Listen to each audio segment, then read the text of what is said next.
चलो जी। Good morning warriors. चलो जी। हाँ, कहाँ थे हम? कल हमने क्या डिस्कस करा था भाई? कल क्या डिस्कशन हुआ था हमारा? रजिस्ट्रेशन पे। तो आप लोगों ने रजिस्ट्रेशन के क्वेश्चंस करे हैं? 5 से बच गए? क्यों ऐसा मत? बाकी बच्चों ने? मनीष बेटा, बाकी बच्चों ने? कृष्णा? क्यों? अरे यार ऐसा मत करो, उसको आज ही कर लेना। देखो, टाइम ऑफ सप्लाई में नंबर ऑफ क्वेश्चंस भले ही ज्यादा है, बट बहुत सारे सिमिलर भी हैं, तो बहुत इजी भी हैं। तो इसलिए ये मत सोचना कि यार टाइम ऑफ सप्लाई करना है तो अब वो वाले छोड़ दूंगा। एक बार वो पेंडिंग हुआ तो बेटा वो फिर नहीं होंगे ना। मनीष, राम राम, जय जनन बेटा। करे ना क्वेश्चन तूने भी? वंश, जितने भी बच्चे हैं, जल्दी बताओ कल की रिपोर्ट। अच्छा, ओके, ठीक है। कर लेना बेटा, छोड़ना नहीं किसी को। मेरे भी तो बच गए हैं सर। क्यों बेटा? मनीष, ऐसा मत करो बेटा, दूसरे बच्चे पूरे पूरे कर रहे हैं इसलिए। नहीं बेटा, कर लो, आज ही कर लेना बचे हुए क्वेश्चन। और टाइम ऑफ सप्लाई के क्वेश्चन ज्यादा भी दिखे तब भी हो जाएगा। ठीक है, चलो जी।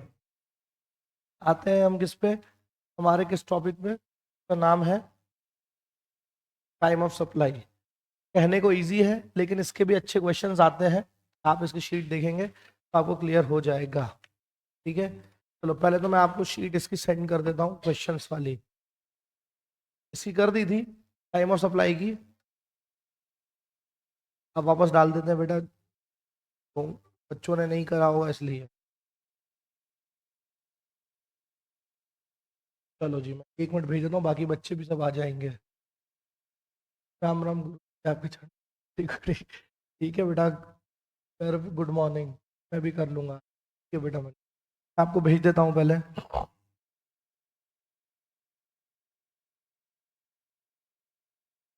हाँ, ये वही सर के वीडियोस मैंने पूरे तो नहीं देखे लेकिन नोटिफिकेशन देखे। क्या हो गया बेटा उसमें, जरा 2 मिनट बताओ कि बच्चे ही नहीं आए अभी तो।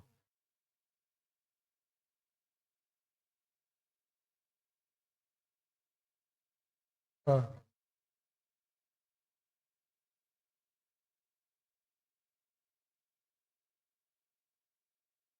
है। नहीं, अब बच्चों को सीरियसली लेना पड़ेगा।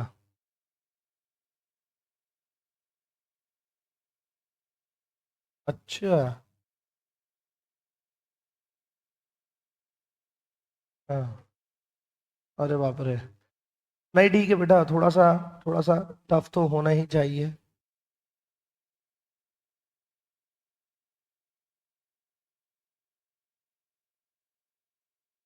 है है ना बेटा? अपने ही सर। बहुत बढ़िया। है। अच्छा, ये लो, मैं आपको क्वेश्चंस भेज रहा हूँ टाइम ऑफ सप्लाई के।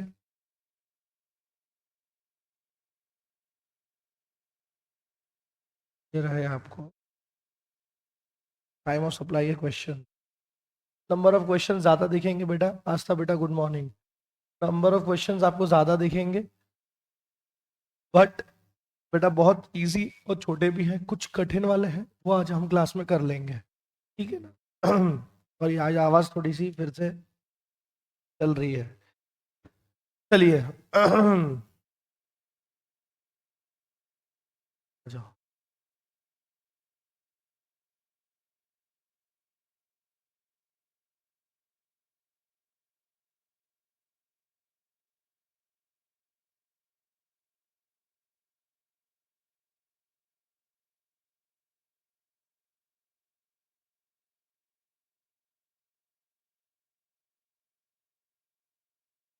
चलो जी, सारे लोग आ गए हैं। ठीक है, आज गरिमा नहीं आई ऑनलाइन बेटा, ऑलमोस्ट। अब बच्चे, ठीक है, चलो ठीक है, आ जाते हैं। सबसे पहला चलो पहले मैं एक काम करता हूँ, आ जाओ चलो एक काम करो जल्दी से बेटा, क्वेश्चन नंबर 3 पे सब फोकस करेंगे जो आपकी स्क्रीन पे है। सामने आ जाओ सबके सब। बहुत बहुत ही ज्यादा इजी क्वेश्चन है, ठीक है। आपको 2 मिनट में इसका आंसर आ जाएगा।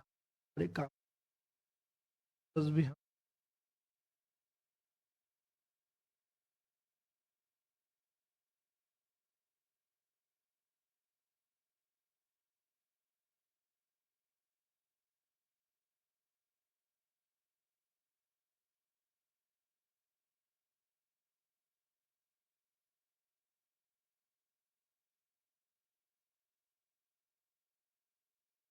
चलिए जी, ठीक है जी, सभी लोग स्टार्ट करेंगे। Determine the time of supply in following cases, assuming that assuming that GST is payable under reverse charge। देखो बेटा, सीधे रिवर्स चार्ज का क्वेश्चन पूछा है आपसे। रिवर्स चार्ज आपको याद है, रिवर्स चार्ज दो चीजों में होता था, एक तो होता था गुड्स में और एक तो होता था सर्विसेज में। आप देखते हैं ये पूछ क्या रहा है, किस पे पूछा है इन्होंने। तो देखो क्या लिखा है, सीरियल नंबर दिया है, date of receipt of goods दिया है, date of payment by the recipient of goods दिया है, and date of issue of the invoice by the supplier of the goods दिया हुआ है। तो मेरे को पहले आप ये बताइए, गुड मॉर्निंग बेटा रिंकी। हाँ, अब आप पहले मेरे को ये बताएंगे कि reverse charge in the case of supply of goods क्या होता था, कैसे उसका टाइम ऑफ सप्लाई निकलता था। अगर वो आपने सही निकाला है तो ये पूरा ही क्वेश्चन आपका बहुत इजीली आपका ये क्वेश्चन हो जाएगा। चलिए बताएं मेरे को, कौन बताएगा पहले पहले, कितने लोगों को याद है ये, रिवाइज करके तो कल आप आए होंगे।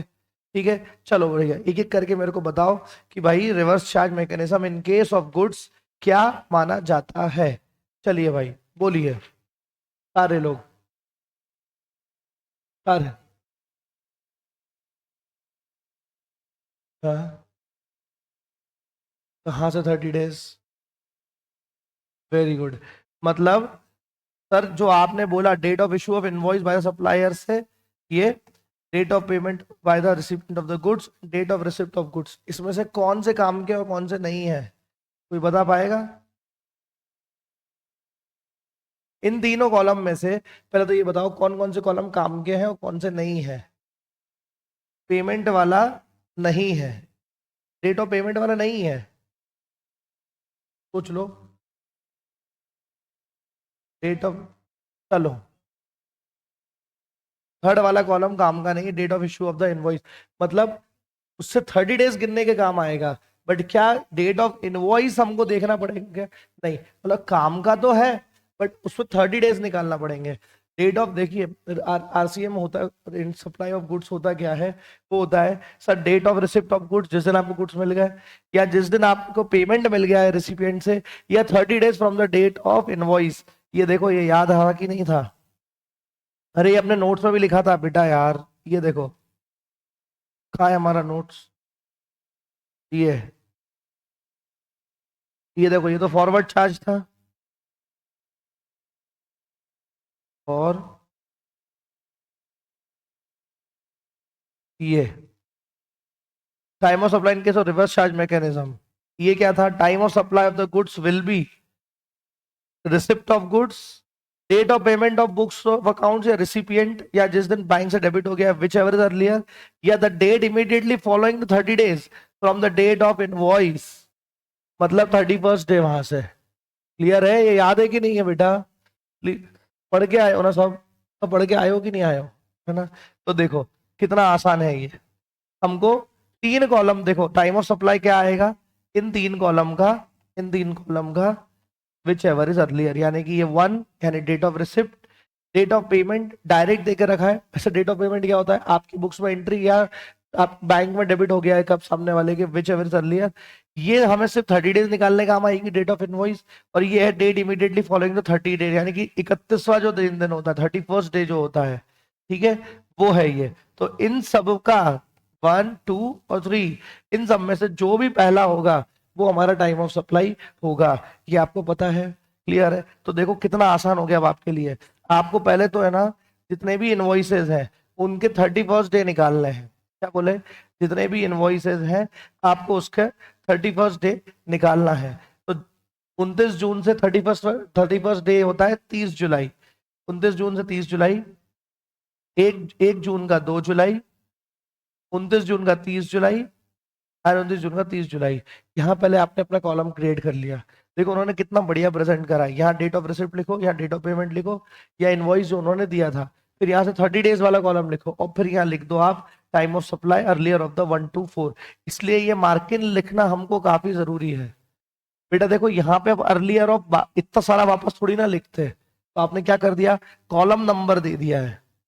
अरे इधर देखो, आंसर लाना मतलब नहीं है, आंसर का प्रेजेंटेशन भी समझना जरूरी है।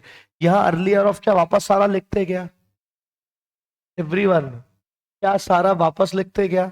नहीं, क्योंकि 1 2 3 4 कॉलम नंबर दे दिए और इसको कर दिया अर्लियर ऑफ द 1 to 4। तो यहाँ आपका प्रेजेंटेशन भी अच्छा हो गया, ये भी एक प्रॉपर कॉलम बन गया। अब आप अपने एक एक करके केस लेते जा रहे हो। मेरा एक सजेशन है, इन्होंने हर केस के नीचे गैप नहीं दिया, आप एक एक लाइन का गैप देते हुए रहना। ठीक है, लाइन खींचने की जरूरत नहीं है, इतना टाइम नहीं रहेगा वहां पे। ठीक है, इन्होंने तो लाइन वाइन खींच दी है। ठीक है, आपको क्या करना है, फर्स्ट केस लेना है, उसको ऐसा लिखना और डायरेक्ट सीधे टाइम ऑफ सप्लाई लेके आना है। चलो पहला केस, डेट ऑफ रिसीव 1 जुलाई, 10 अगस्त और 30 जुलाई, विच एवर इज अर्लियर क्या है, 1 जुलाई, तो वो आ गया। अगला केस 1 जुलाई, 25 जून और 30 जुलाई, तो ऑब्वियसली जून, तो ये आ गया। फिर देखो यहाँ ध्यान से सुनना, 1 जुलाई को डेट ऑफ रिसिप्ट हुई थी, पेमेंट पार्ट में हुआ था, एक पेमेंट 30 जून को हुआ था, बचा हुआ 20 जुलाई को हुआ था। और यहाँ पर ये जो एक 31st डे आ रहा है वो आ रहा है जुलाई। तो बेटा इसमें दो टाइम ऑफ सप्लाई हो गए, क्योंकि पेमेंट दो अलग अलग देके रखे हुए हैं। तो कैसा, पहले वाले को कंपेयर करेंगे, 1 जुलाई को, 30 जून और 30 जुलाई को, तो पार्ट पेमेंट में 30 और बचा हुआ यहाँ लिखा नहीं है, वो आप लिख सकते हो। अगला आएगा 1 जुलाई, 30 जुलाई और 20 जुलाई, तो वो क्या आ जाएगा, 1 जुलाई बचे हुए पेमेंट के लिए आ जाएगा। समझ में आया क्या? समझ में आया क्या? बहुत बढ़िया। नेक्स्ट, फोर्थ, 5 जुलाई बुक्स में एंट्री हुई है जून में एंड डेबिट हुआ है बैंक में 30 जून को, तो कौन सा वाला रिसिप्ट लेंगे, 28 वाला। तो 5 जुलाई, जून 28 और 2 जुलाई, कौन सा सबसे पहले है, तो दैट इज 28। याद है कि नहीं? बेटा देखो, टाइम ऑफ सप्लाई जैसा चैप्टर या प्लेस ऑफ सप्लाई जैसा चैप्टर, ये सिर्फ आपको कंडीशंस लर्न होना चाहिए, कौन सी कंडीशन आ रही है उसके आगे क्या प्रोविजन दिया है। अगर ये याद है तो इसमें कुछ भी कठिन नहीं होने वाला। अभी जितने क्वेश्चन करेंगे सब बहुत इजी रहेंगे, लेकिन कब, जब वो कंडीशन याद हो। तो अगर आपको समझो आरसीएम की कंडीशन ही नहीं आती, एक बात बताओ, अगर आपको ये निकाल लिया होता आपने इतना सा, तो इस क्वेश्चन में दम है क्या? फिर तो सिर्फ विच एवर इज अर्लियर ही निकालना है ना हमको। अरे बेटा हाँ कि ना, आपको सिर्फ विच एवर इज अर्लियर निकालना है, लेकिन ये आएगी कैसे, जब आपको याद होगी। क्लियर है? अच्छा, आपने अगर 31st डे भी गलत निकाल दिया तो भी आपके कई वाली प्रॉब्लम्स गलत हो जाएंगे, तो वो सब आपको काफी अच्छे से आना चाहिए। चलो फिर क्या है, ये वाला 1 जुलाई को रिसिप्ट हुई थी, पेमेंट बुक्स ऑफ अकाउंट में 30 जून को था, और उसके इसमें 29 जून हो गया था, 26 जून हो गया था उसकी बुक्स में एंटर। तो कौन सा वाला पेमेंट मानेंगे, 26 जून वाला? अरे हाँ कि ना, तो 1 जुलाई, 26 जून या 30 जुलाई, विच एवर अर्लियर क्या होगा, 26 जून, तो वो आ जाएगा। क्लियर है? Time of supply. And last 1 अगस्त, 10 अगस्त, 30 जुलाई, तो क्या आएगा बेटा, ऑब्वियसली 30 जुलाई। बोलो कुछ था क्या इसमें? नहीं बेटा, हमने इस क्वेश्चन से क्या सीखा, पहली चीज तो टाइम ऑफ सप्लाई हुआ, ये कल प्लेस ऑफ सप्लाई पढ़ेंगे। ये दोनों ही चैप्टर्स में आपको क्या करना है, आपको कंडीशंस पूरी याद होना चाहिए, पूरी की पूरी याद होना चाहिए। वैसे हमने चार्ट भी बनाया था हमारे उसमें, तो आप उससे याद रखो, कैसे भी याद रखना है। आंसर याद कैसे होता है, थोड़ा सा रिवाइज करना पड़ता है बार बार। ठीक है, पहली चीज। दूसरी चीज, सर प्रेजेंटेशन कैसे करा, कॉलम के नंबर दे दो। सबसे इंपॉर्टेंट चीज इसमें सीखने लायक ये थी, कॉलम के नंबर दे दो, ताकि डायरेक्ट लिख देंगे अर्लियर ऑफ 1 to 4। समझ में आया गया? प्रेजेंटेशन ऐसे दे सकते। क्लियर है कि, क्लियर है सभी को? चलो नेक्स्ट आ जाओ। चलो अब मैं जो क्वेश्चन कराने जा रहा हूं, ये एक नोटिफिकेशन नंबर है जिसको आपको स्टार लगा के याद करना ही है। जो आपको मैंने एक चीज बताई थी कि अगर आपको एडवांस मिल जाता है और रेसिपिएंट ने आपको एडवांस दे दिया, तो बताओ किस सप्लाई के केस में आपको तुरंत उसको सप्लाई मान लिया जाएगा और किस सप्लाई के केस में उसको सप्लाई नहीं मानेंगे। जब एक्चुअल सप्लाई होगी तभी उसको मानेंगे, बताओ। तो सप्लाई मान लेंगे मतलब आपको इनवॉइस इशू करना पड़ेगा हाथों हाथ। सप्लाई दो तरह की होती है, आइदर सप्लाई ऑफ गुड्स और आइदर सप्लाई ऑफ सर्विसेज। किसके केस में आपको अगर एडवांस मिला तो आपको इनवॉइस जनरेट करके उसको सप्लाई का मानना है? गलत। The answer is service. Service के केस में आप 1 रुपए का भी एडवांस लोगे अगर, तो आपको क्या करना पड़ेगा, उसको इनवॉइस इशू करना पड़ेगा और उसको सप्लाई मान ली जाएगी उतने पोर्शन की। सर गुड्स के केस में बेटा देखो, गुड्स के जनरल नेचर क्या होता है, कई बार गुड्स में आपको एडवांस लेना देना पड़ता है। तो गुड्स के केस में किसने एग्जम्प्ट करा है कि गुड्स के केस में एडवांस पे आपको सप्लाई नहीं मानी जाएगी? वो है नोटिफिकेशन नंबर 66/2017। यही है सेकंड नंबर क्वेश्चन, और इस पे सारे लोग आ जाओ। ये चीज आपको अपने नोट्स में इनकॉर्पोरेट करनी है।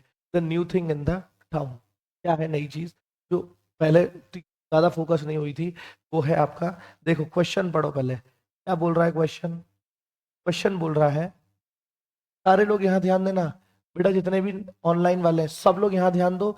आज ये नोटिफिकेशन पढ़ रहे हैं, आपको ये नोटिफिकेशन पूरी तरीके से याद होना चाहिए, बिल्कुल जैसे आपने एग्जामिशन का नोटिफिकेशन नंबर याद करा था, ये नोटिफिकेशन नंबर आपको याद होना चाहिए।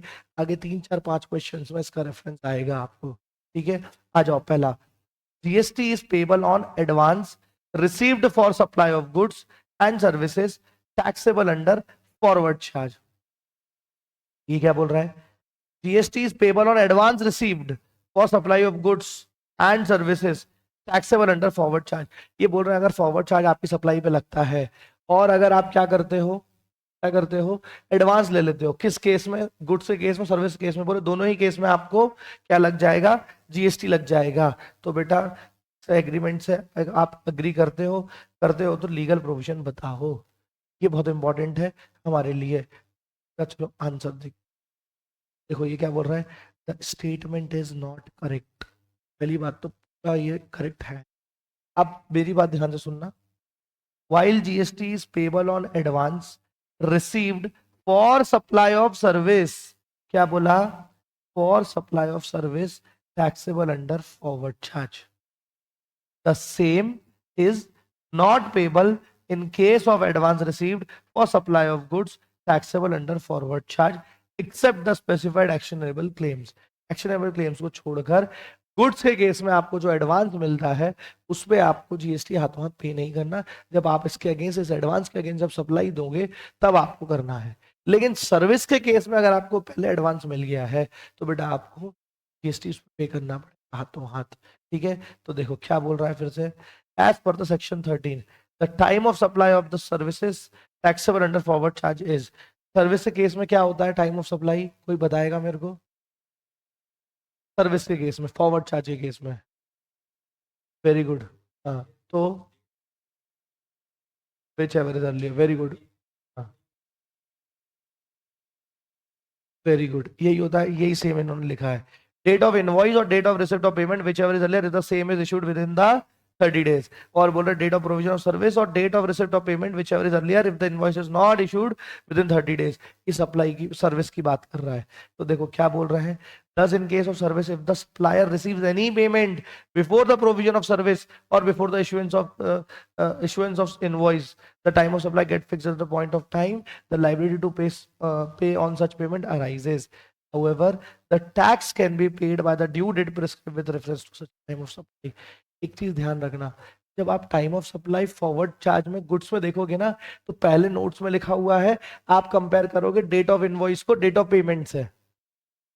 पर नोटिफिकेशन नंबर 66/2017 बोलता है इधर पेमेंट का कोई रिलेवेंस नहीं है इन case of time of supply, in case of goods, वो भी फॉरवर्ड चार्जेस में। उधर क्या होता है time of supply, forward charge में क्या होता है, हाँ, ड्यू डेट 13/1, वो है एक्चुअल डेट ऑफ इनवॉइस जिसे आपने इशू कर दिया, या due date of invoice whichever is earlier होता है। ये इसमें कहीं भी पेमेंट का रिलेवेंस खत्म कर दिया गया है, किसने करा है, इस नोटिफिकेशन नंबर 66/2017 डेटेड 15 नवंबर 2017। आप ये याद रख, और इस CGST एक्ट का इसलिए CT लिख देते हैं।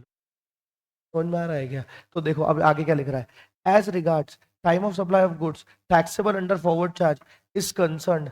ये लाइन आपको, ये पूरा का पूरा रटा होना चाहिए number, notification number 66/2017 of CGST Act dated 15th November 2017 provides that the registered person excluding composition supplier should pay GST on the outward supplied of goods except specified action of claim at the time as specified in section 12(2)(a), that is the date of issue of invoice or the last date of issue of invoice, जिस दिन आपको करना था उसकी last date, या जिस दिन आपने इनवॉइस इशू कर दिया, विच एवर इज अर्लियर। अच्छा, इसके अकॉर्डिंग हमको कब तक इनवॉइस इशू करना रहता है?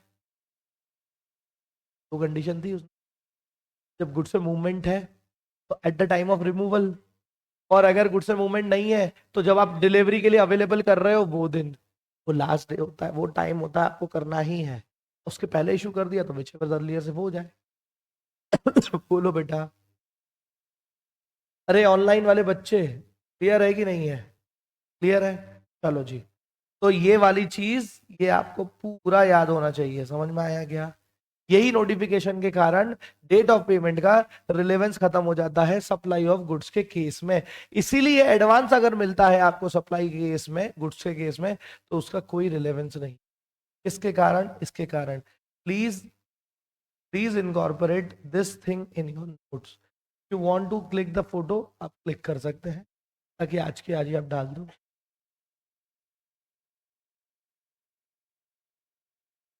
हाँ हाँ, कौन सा ऊपर? ये वाला ना, पूरा करवा दूं, पूरा दे दूं? ये लो बेटा, ये रहा वो।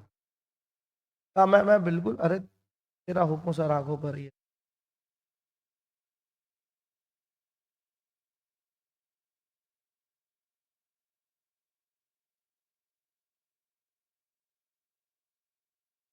ये वो पहले दी थी ना बेटा, उनने तब से सॉल्व कर ली है। हाँ, ली है, वो डिस्कशन तो हुआ ही नहीं था उस पर, इन्होंने तब से सॉल्व करा इसलिए इनके पास। ठीक है, चलो आ जाओ। चलो जी, क्लियर हो गई सबको? अरे हाँ की ना? चलो आ जाओ। वो अलग केस है, वो अलग केस है। देखो, अलग अलग केसेस कैसे होते हैं, एक फॉरवर्ड चार्ज का केस होगा सप्लाई में, एक रिवर्स चार्ज का होगा, एक कंटिन्यूस सप्लाई का होगा। ऐसी सर्विस में फॉरवर्ड, रिवर्स और कंटिन्यूस, वो सब अलग अलग सिचुएशन है। जब तक कंटिन्यूस नहीं बोलेगा तब तक उसको नहीं लेके आना। ठीक है, वो अलग ही केस है। आ जाओ, चलो नेक्स्ट क्वेश्चन। अच्छा देखो, फोर्थ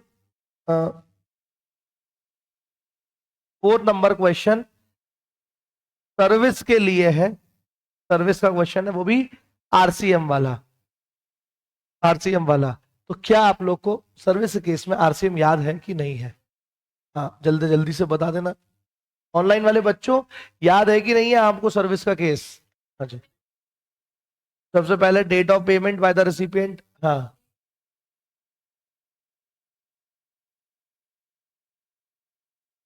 वो डेट ऑफ पेमेंट में आ जाएगा बेटा। और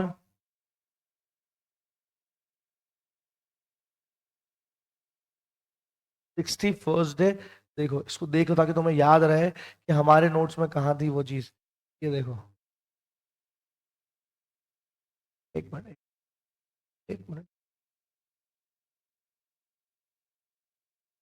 ये रहा, रिवर्स चार्ज मैकेनिज्म पढ़ा था। तीन चीजें हैं बेटा इसमें, ये याद इसलिए दिखा रहा हूं ताकि आपको याद रहे, क्योंकि हमने ये नोट्स से पढ़ा था चैप्टर। डेट ऑफ पेमेंट, जिस दिन आपको डेट ऑफ पेमेंट आ गया। दूसरा 61st day from the date of issue of invoice, मतलब 60 दिन बाद के डेट ऑफ इनवॉइस आने के 61वां दिन वो। और date of issue of invoice by the recipient in case where the invoice is to be issued by the recipient. Sir मतलब क्या होता है, जब उसको करना है, मतलब आरसीएम के केस में उसको इशू करना पड़ता है ना, तो वो डेट ऑफ इनवॉइस। क्लियर है क्या? आ जाओ, अब अपने क्वेश्चन में क्या क्या दिया हुआ है। सर अपने क्वेश्चन में तो date of payment by the recipient दिया है, और date of issue of invoice by the supplier दिया हुआ है, सप्लायर की डेट दी है। क्या सप्लायर की डेट काम की है? 61st डे किससे निकालना है? सप्लायर की डेट से। अगर उसने यहाँ तुम्हें रिसिपिएंट की भी दे देते गलती से, तो कंफ्यूज मत हो ना, वहां से वहां तक 61वां दिन निकाल देना। From rate of invoice by the supplier, ये लिखा बाय द सप्लायर। बेटा आप नहीं निकाल सकते, लेकिन गलती हो सकती है बच्चों से। पहले ही व्हाट इफ बता दो ना, उसने कंफ्यूज करने के लिए वो कॉलम दे दिया, तो वहां से 61वां दिन मत निकाल देना। 61st डे कहां से निकलेगा? सप्लायर की डेट ऑफ इनवॉइस। क्लियर है कि नहीं है? सप्लायर की डेट ऑफ इनवॉइस। चलो, तो आपके लिए ये कॉलम काम का है, इससे जो 61st डे का कॉलम आएगा वो काम का है। पर इस क्वेश्चन में कहीं भी आपको रिसिपिएंट का कुछ नहीं दिया, इसलिए कि कब इनवॉइस इशू कर रहा है, तो आपको वो नहीं लेना है। आ जाओ, देखो, date of recipient supply of goods, date of invoice by supplier, इधर से निकालेंगे 61वां दिन, तो आपके लिए फर्स्ट एंड थर्ड काम आएगा। तो देखो, time of supply services in earlier of 1 और 3। बोलो, है ना? चलो 2 मिनट बता दो। पहले देखो, 29 जून का 61वां दिन क्या आएगा? 29 अगस्त। 1 जून का 1 अगस्त। 29 जून का 29 अगस्त। 1 जून का 1 अगस्त। ये तो कर लिया। ठीक है, अब इन दोनों में से इस कॉलम और इस कॉलम whichever इज अर्लियर, 10 अगस्त, 29 अगस्त और 10 अगस्त। 10 अगस्त और 1 अगस्त, 1 अगस्त। पार्ट पेमेंट हुआ है 30 जून को, 1 सितंबर को, तो पर 30 जून को इससे कंपेयर करेंगे तो 30 जून। बचे हुए पेमेंट के लिए 1 सितंबर 29 में से ये आ जाएगा। ये हो गया। क्लियर है? देखो, अगर प्रोविजन याद है तो इसमें कितना टाइम लगना है तुमको? सिर्फ लिख के देना, जल्दी से नंबर गेन करना है। इसीलिए बोल रहा हूँ, बार बार पढ़ना है, रिवाइज। कितना दिन बाकी तुम्हारे एग्जाम में? अरे तुम लोग का एग्जाम कब से है? स्टार्ट हो रहा है। 22 से तुम लोग का स्टार्ट हो रहा है एग्जाम, 22 दिसंबर। पेपर कहाँ से चालू हो रहा है बेटा? तो 22 से आपके पेपर चालू हो रहे हैं। और हमारा ये कौन से ग्रुप में आता है?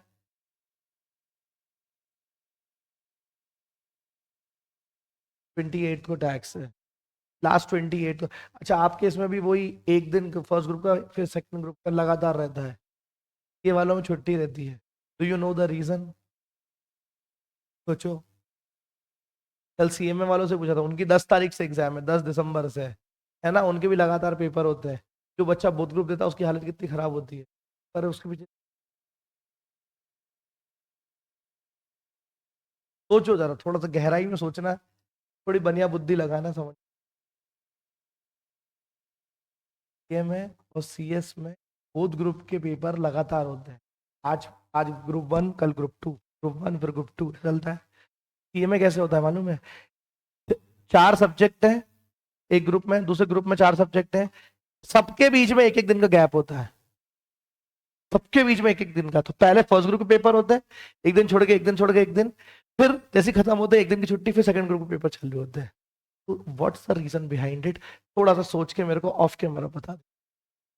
अब वो मेरे को नहीं बता, तुम प्रॉपर रीजन बताना मेरे को। चलो, आ जाओ, कोई बात नहीं। ठीक है, सोचना। जो बच्चा बहुत गहराई सोचेगा उसको 2 मिनट में आ जाएगा इसका आंसर।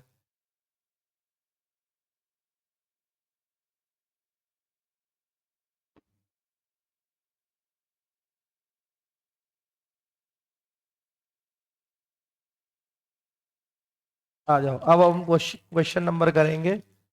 कौन सा?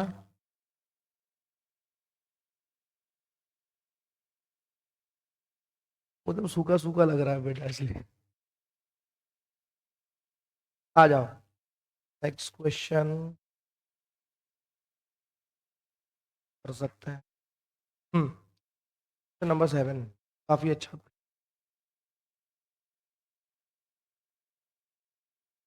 आ जाओ, क्वेश्चन नंबर 7 पे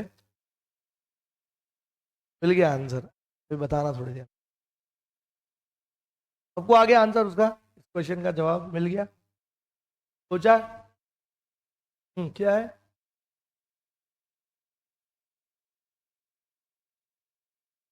इतनी मानवता वाला जीवन तो बचा ही नहीं बेटा, राम राज्य थोड़ी ना है। सोचो बेटा, सोचो।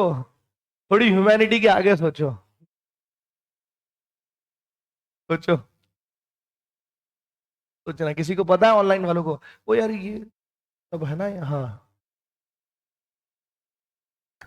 ऐसा नहीं होता। कैसे पैसे कैसे लगते हैं पैसे?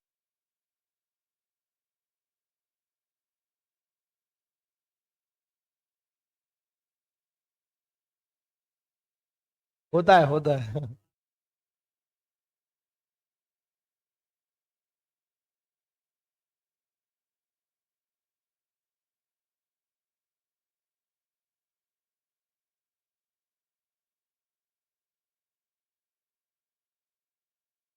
जो पेपर 16 दिन में हो सके, जो पेपर 8 दिन में हो सकते हैं, के लिए 16 दिन के लिए रेंट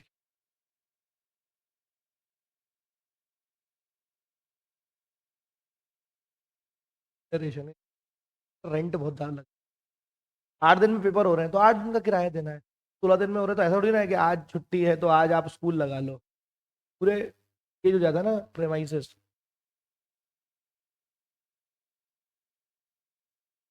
बहुत सारी चीजें ये मेन लगती है। वो कितना अच्छा मानवता वाला दिया कि बच्चों को स्ट्रेस कम पड़े इसलिए।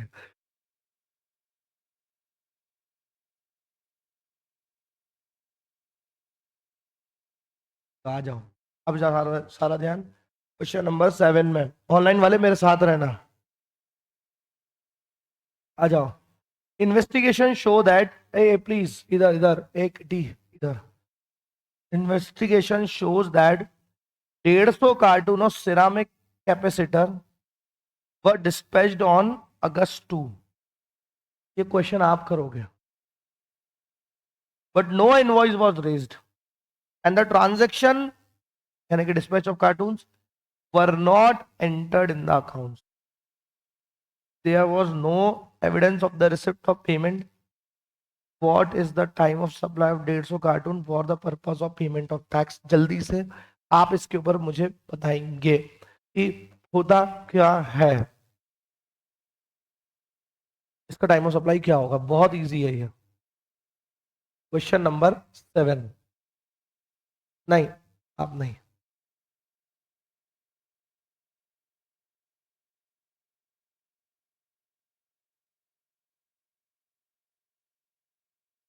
मतलब खुद्दू क्वेश्चन है, पर आपको है ना उलझाया बहुत है इसमें।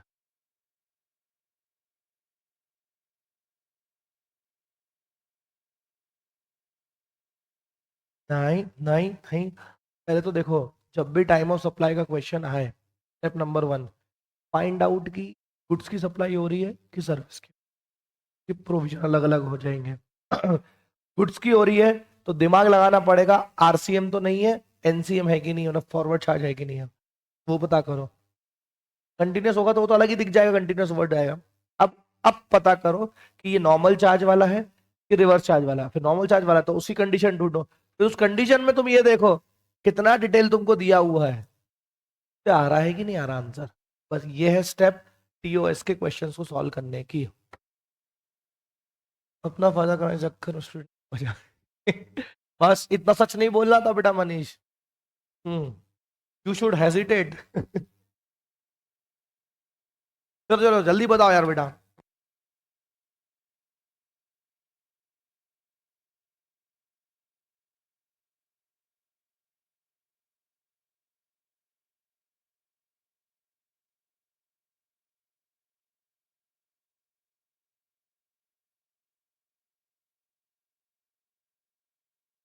एक मिनट।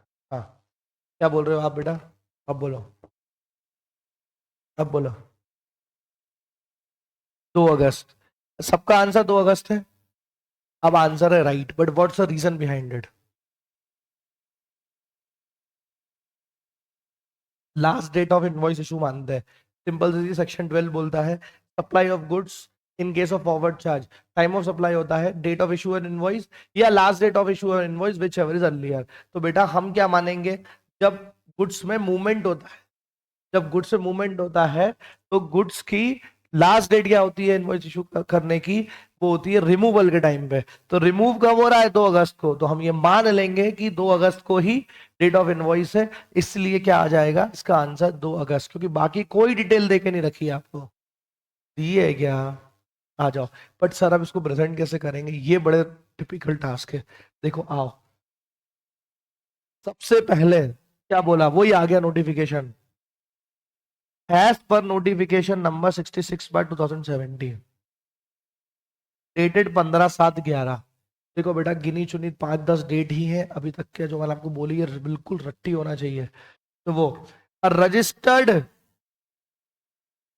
रजिस्टर्ड पर्सन, और लिखना हमेशा excluding commercial supplier, has to pay GST on outward supply of goods at the time of supply as specified in section 12, that is date of issue of invoice or the last date of on which invoice ought to have been issued in terms of section 31। Section 31 बताता है आपको कि आपको कब issue करना है। तो उसने बोला था कि रिमूवल होगा तो जब आप रिमूवल कर रहे हो, डिस्पैच कर रहे हो वो दिन, या अगर मूवमेंट नहीं है, सॉरी मूवमेंट नहीं है, तो किस दिन का हो जाएगा, जिस दिन डिलीवरी अवेलेबल करा रहे हो उस दिन, गुड्स अवेलेबल करा रहे हो उस दिन। तो बेटा ये लिख दिया पहले। फिर बोल रहे हैं इन this case since the invoice has not been issued at the time of supply for the purpose of payment of tax will be the last date on which the invoice is required to be issued.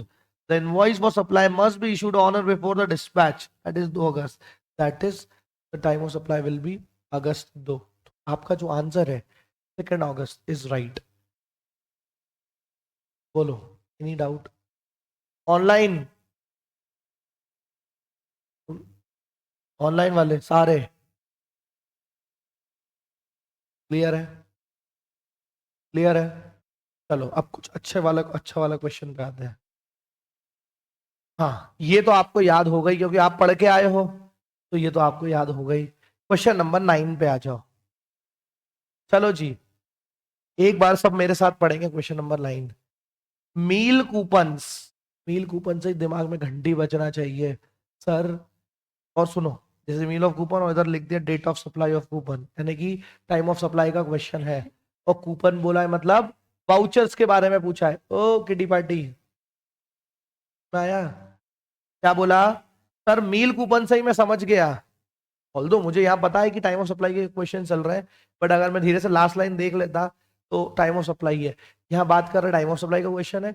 और जैसे ही coupon word आया मेरे दिमाग की घंटी बजना चाहिए कि ये वाउचर की बात कर रहा है, तो आपके अंदर वाउचर के प्रोविजंस आ जाना चाहिए।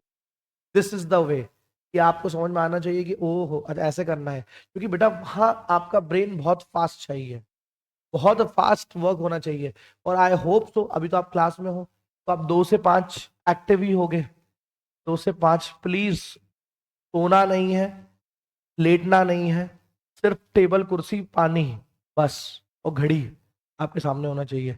2 से 5 पूरे 24 घंटे में सबसे ज्यादा तेज दिमाग चलना चाहिए आप लोगों का।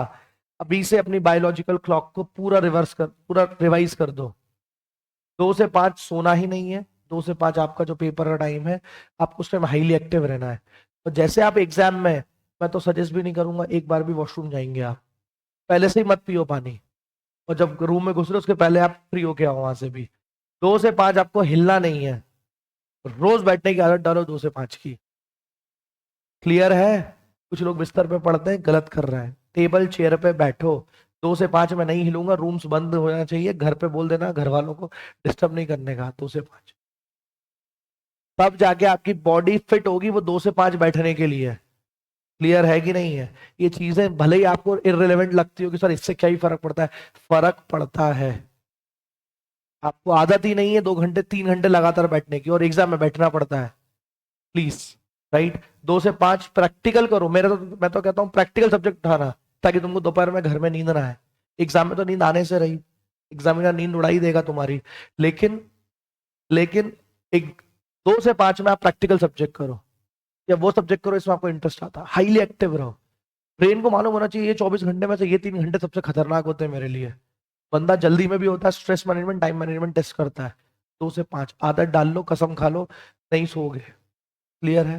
चलो, ये बोल रहा है meal coupon are sold to a company on August 9। अगस्त 9 को मैंने करा है, for being distributed to the employees of the said company. 9 तारीख को मील कूपन बांटे हमने एम्प्लॉय को। The coupons are valid for 6 months and can be use against purchase of food items. भैया 6 महीने की वैलिडिटी कूपन की, और कूपन से आप फूड आइटम खरीद सकते हैं। नेक्स्ट चीज is the employees use them in various stores for purchase of various edible items on different dates throughout these months. What is the date of supply of coupon? देखो भैया, सीधी बात, वो जाके क्या कर सकता है, फूड आइटम खरीद सकता है। अब वो उसको अलग अलग स्टोर है वहां पे, किसी फास्ट फूड का काउंटर, साउथ का काउंटर, जो भी है, अलग अलग जाके काउंटर्स पे वो खरीद सकता है और एडिबल आइटम्स को ले सकता है अलग अलग डेट्स पे। अब आप मुझे ये बताएंगे इसका टाइम ऑफ सप्लाई क्या होगा।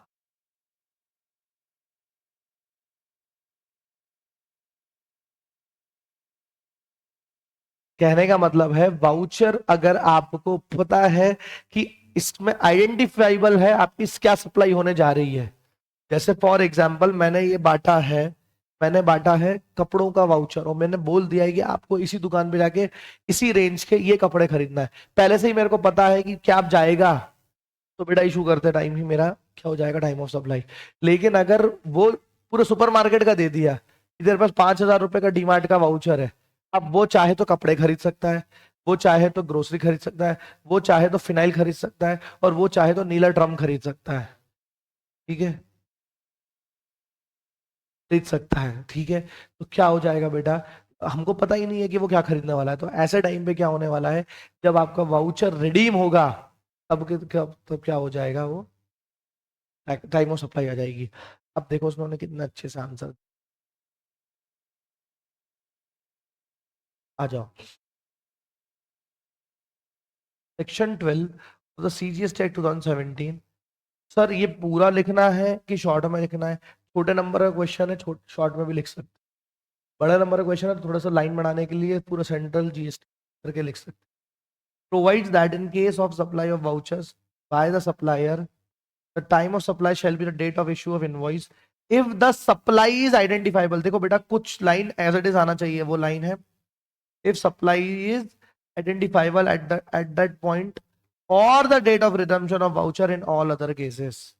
अगर देते वक्त ही सप्लाई आइडेंटिफाइबल है तो बेटा जब आप दे रहे हो तभी आपका time of supply, otherwise redemption की डेट होती है अदर केसेस में। पहले उन्होंने प्रोविजन डिस्कस कर दिया, नीचे उसको कर दिया। As coupon can be issued for variety of food items which are taxed at different rates, the supply cannot be identified at the time of purchase of the coupon, therefore the time of supply coupon is the date of redemption। क्या आ गया, इतना सा question. But आपको ध्यान रखना है, provision याद आया, आंसर अपने आप याद आ जाएगा। चलो नेक्स्ट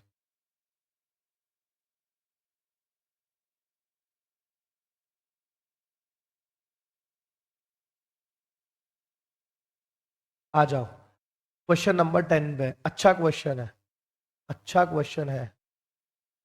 देखो, N unregistered form of advocates, याद आ रहा है एडवोकेट का नाम सुनते, और वेरी गुड, दया जाएगी तो सर तो पनौती पीछे पीछे आएगा ही ना। तो वैसे ही अगर एग्जामेशन की बात होगी तो आरसीएम तो आरसीएम तो आना बाकी है। ठीक है, चलो, तो बोल रहे हैं N unregistered form of advocates issue invoice और सर्विसेज टू एएसडी। इतनी सी लाइन में कुछ दिमाग में घंटी बजी, इतनी सी लाइन पढ़ के क्या बज गई।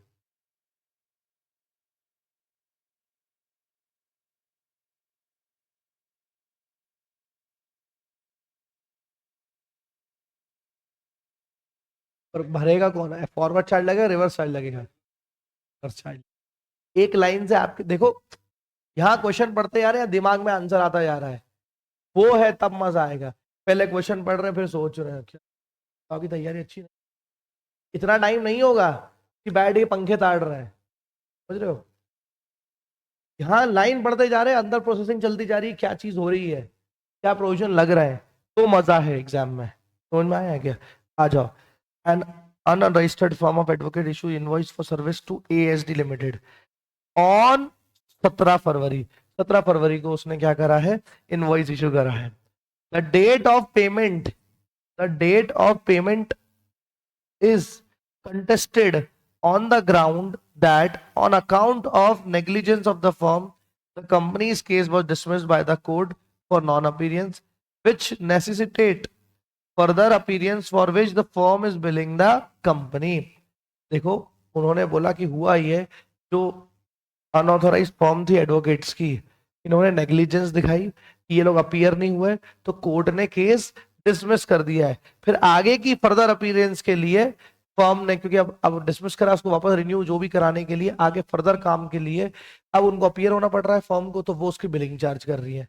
अभी डिस्प्यूट हो रहा है, तो वो बोल रहे हैं the dispute drags on and final payment is made on November 30 and ASD limited issued invoice under RCM on, RCM में सप्लायर की जगह रिसिपिएंट ने इनवॉइस इशू करा है ऑन December 1, 1 दिसंबर को उन्होंने इनवॉइस इशू कर दिया। अब आपको टाइम ऑफ सप्लाई, पहले आप इसको डिस्कस कर लो, 1 मिनट जल्दी नहीं करो, को पढ़ लो और मेरे को बताओ आपको क्या आ रहा है।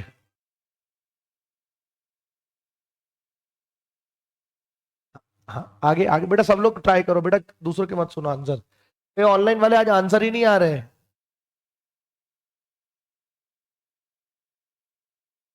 और विद प्रोविजन बताना है ना, सिर्फ डेट से बात नहीं चलेगी। ये सिर्फ लिख के आ जाओ, टाइम ऑफ सप्लाई ये है, 1 नंबर देगा बस।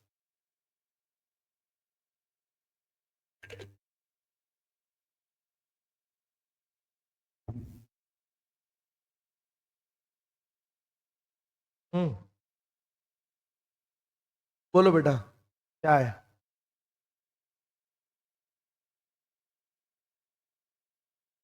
करो और जल्दी करो बेटा, करो करो जल्दी करो।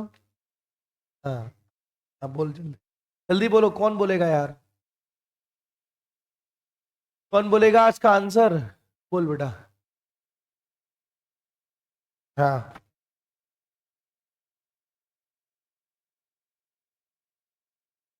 हम्म। हम्म। सप्लायर की डेट से। हाँ।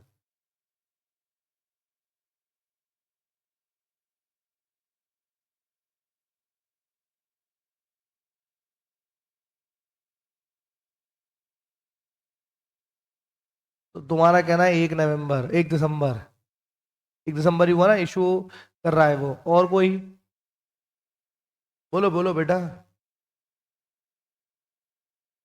बोलो जल्दी बोलो।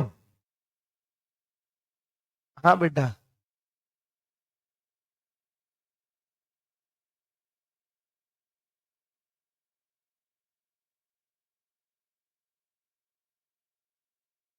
हाँ बोलो।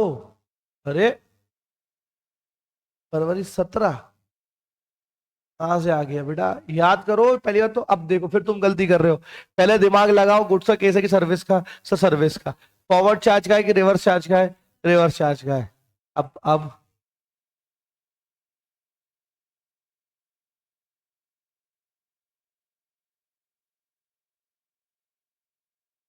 हाँ,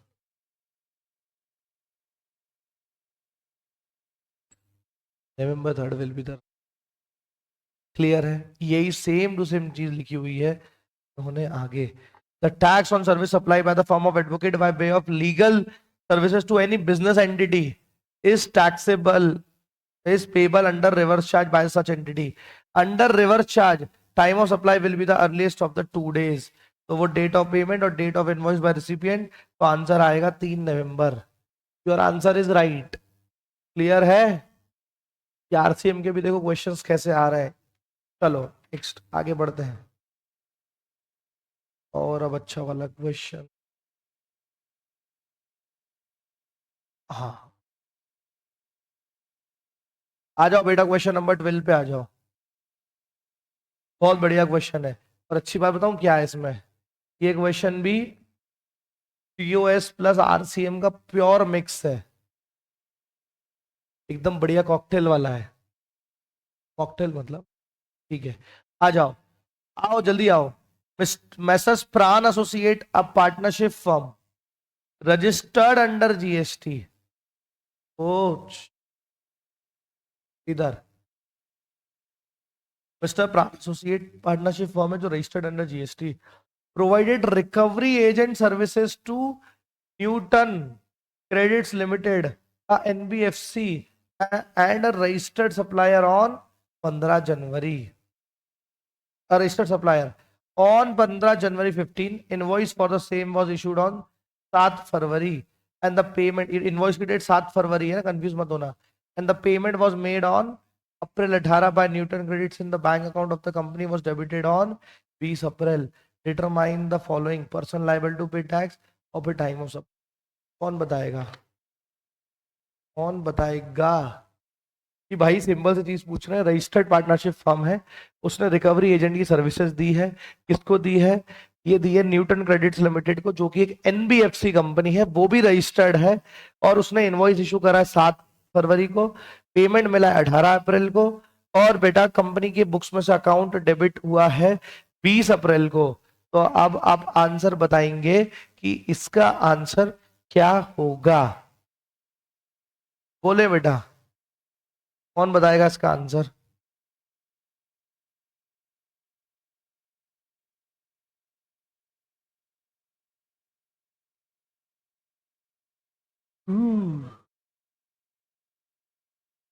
रिवर्स चार्ज में। रिवर्स चार्ज में, वेरी गुड। और सेकंड वाला, अब आप टाइम ऑफ सप्लाई बता दो बेटा मेरे को सर्विस की, तो पूरा क्वेश्चन ही खत्म हो जाएगा।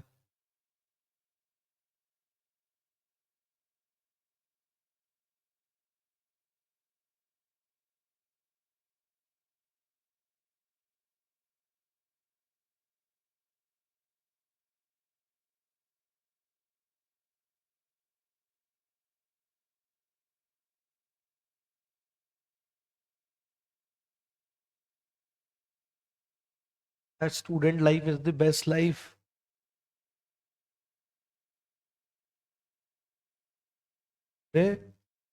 जब नहीं दिया है ऐसा कुछ तो 28 ही लेना है हमको, 29 नहीं लेना है बेटा, तो मन से नहीं लेना 29 29।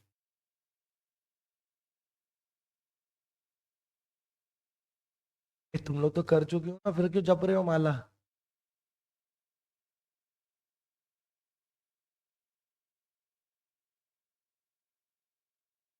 अप्रैल।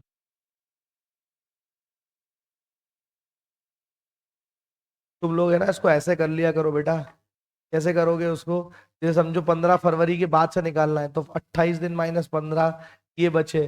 फिर इसके बाद मार्च का दिन, फिर अप्रैल का, ऐसे निकाला करो 60 दिन। जैसे निकालना है वो निकालना है। ठीक है। तो देखो, अरे आया कि नहीं आया? देखो क्या होता है भाई आरसीएम के केस में। द टैक्स ऑन सप्लाई व recovery agent to inter NBFC is payable under reverse charge by such NBFC. In this case the person liable to GST is Newton credits limited. ये तो आपने बता दिया था। अब था time of supply under in case of GST और service है और आरसीएम है, तो क्या अर्लियर होता है? डेट ऑफ पेमेंट बुक्स में कब आया, या डेट ऑफ पेमेंट बैंक से कब कटा, विच एवर इज अर्लियर, इसको डेट ऑफ पेमेंट बोलते हैं, सब जगह एक ही सिमिलर है। या date immediately following 60 days from the date of issue of invoice. Invoice की डेट से 60 दिन जब निकालोगे तो 9 अप्रैल आता है, और 9 अप्रैल और 18 अप्रैल, whichever is earlier that is 9 April. बोलो।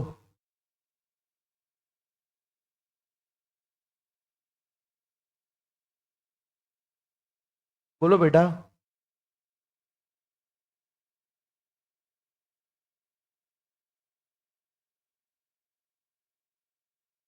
आज की क्लास थोड़ी बोरिंग लगेगी क्योंकि लेक्चर भैया वाला बहुत ऐसा है, मैं कुछ नहीं कर सकता। Even I can feel your vibes ना। आप लोग भी ऐसे ऐसे, हाँ सर, पैसेंजर ट्रेन में बैठे हैं, और सैटरडे अलग है, तो आप लोग का तो वैसे भी नहीं है ना, कल भी है ना आपका तो। आज भी है, आज भी कल भी।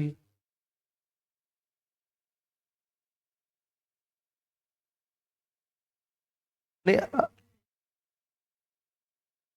ऐसा ही होना चाहिए बेटा, कोई बात नहीं।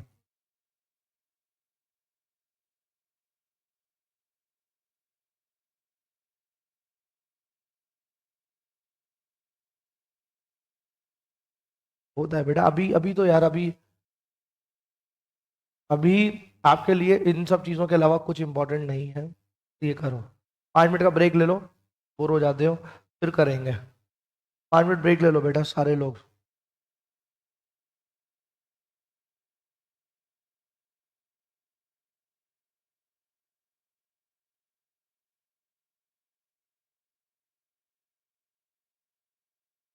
करना पड़ता है बेटा, मैंने भी बहुत कजिन्स की शादी छोड़ी, क्या करें अब।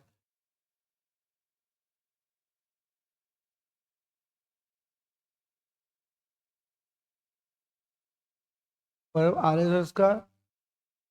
हाँ। हाँ पे।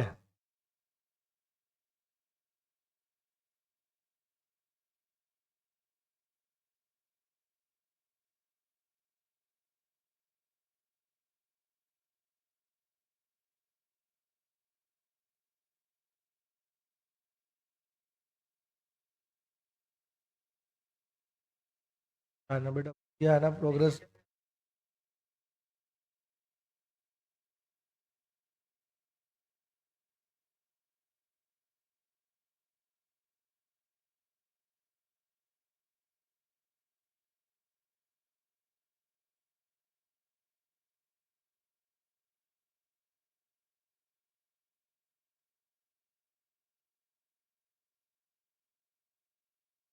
हाँ, लालू। कैसे हो गया भाई ये?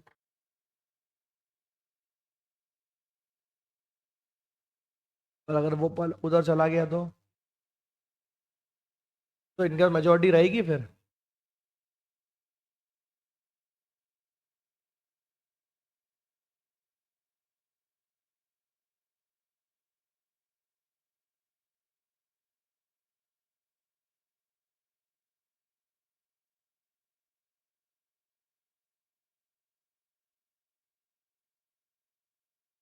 नहीं, अगर ये अपना वो हटा लेता है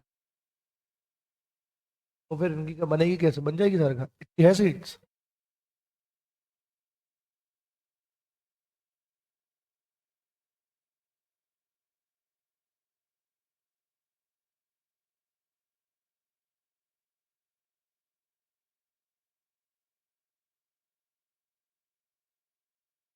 क्या कर दिया उसने?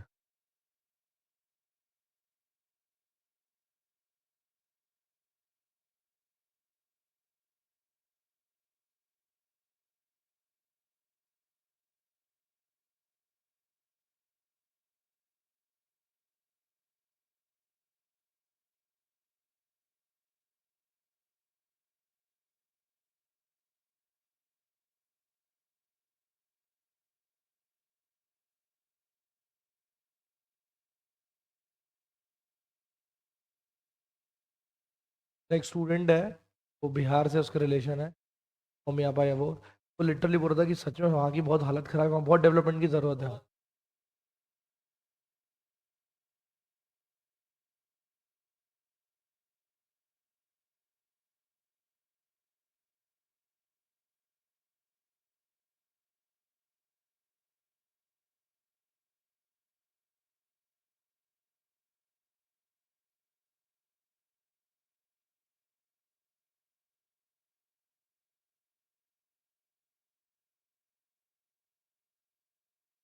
अब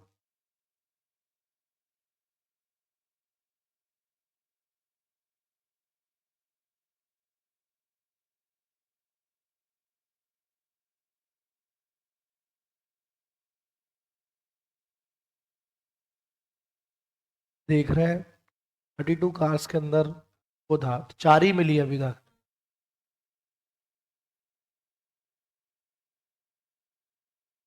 32 गाड़ियों में वो भी, वो बेटा बस 4 ही पकड़ाएगी, बच्चे को तो क्या।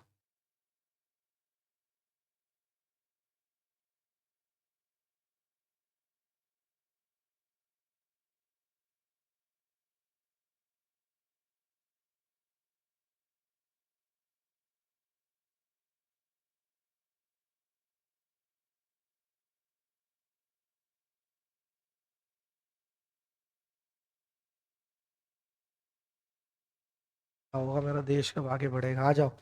तो भाई देश की चिंता करते रहेंगे, पहले अपनी चिंता कर ले। चलो आ जाओ। ए, चलो। ए चलो, जोश बनाए रखो यार। ऐसे ऐसे ढीले पड़ोगे तो कुछ नहीं होगा। ये पर्दे क्यों लगा दिया, धूप वूप आती है अच्छी, रुको मैं खोल देता हूँ, मत कर बेटा, मत परेशान हो मेरे इधर आसपास।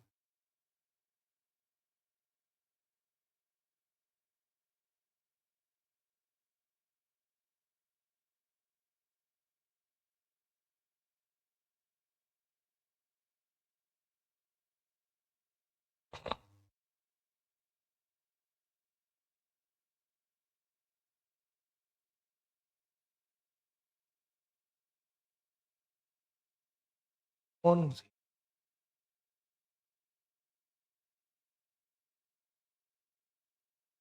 हाँ हाँ हाँ, चलो बेटा आ जाओ प्यारे बच्चों,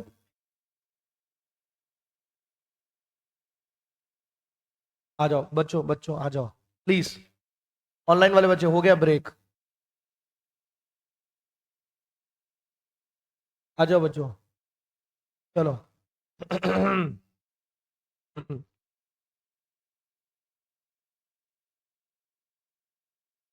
miss miss mister then applied a goods of 40,000 to its customer Miss Veera on 8 January on the condition that payment for the same will be made within a week. However, Miss Veera made the payment for the said goods on February 2 and paid interest amounting to 1600. What is the time of supply in regard to in addition in value of interest in case of delayed of payment of consideration? ये है ना एक miscellaneous point coverage में था, miscellaneous point था हमारे time of supply में, छोटा सा। क्या याद है आपको ये बेटा लोग फोन मत चलाओ प्लीज बेटा, जल्दी खत्म करते हैं यार, तुम लोग का ही भला हो रहा है। देखो मैं जितने क्वेश्चंस कराऊंगा तो तुमको घर पे कम करना पड़ेंगे। जल्दी, कौन बता किसको पॉइंट याद है ये? ए मनीष, सारे बच्चे ऑनलाइन रेडी रहो बेटा। तनिष, वंश, ऋषिका, आंसर दो मुझे। हाँ,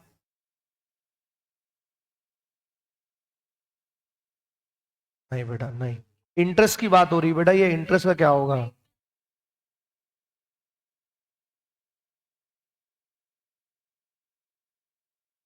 वेरी गुड, यही आंसर है। जिस दिन हमको वो इंटरेस्ट और ये सब मिल जाएगा वही हमारी टाइम ऑफ सप्लाई होगी। देखो उन्होंने लिखा भी वही है, एज पर the section 12(6) the time of supply with regard to addition in value on account of interest late fee और पेनल्टी, देखो उसने एज इट इज लाइन बोली है, भी जो बोली, और delayed payment of consideration is the date on which the supplier received such additional consideration, that is why the time of supply would be February 2। Clear है कि नहीं? क्लियर है बहुत, इसलिए ये याद रखना, ये पॉइंट भूल मत जाना। नोट्स में दिया है लेकिन भूल मत जाना तो तुम उसमें उलझ जाओ नॉर्मल वालों में, है ना। अगर कोई भी interest, late fee, penalty delayed payment के अगेंस्ट में मिल रहा है तो वो उसका टाइम ऑफ सप्लाई होता है जब वो मिलेगा उसी दिन। क्लियर है? गर्व, ये पॉइंट पढ़ा था हमने, ऐसे मत देखो कि कभी नहीं पढ़ा, पढ़ा था बेटा, ये वाउचर के बाद पढ़ा था बेटा, दिया है बेटा, नोट्स में भी दिया है।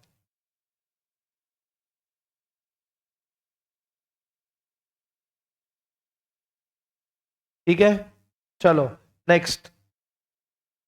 14th वाला बहुत ही ज्यादा इजी है, वो आप कर लेंगे। 15 करना है। ओ भाई, एक नई चीज आई है भैया, क्लैरिफिकेशन।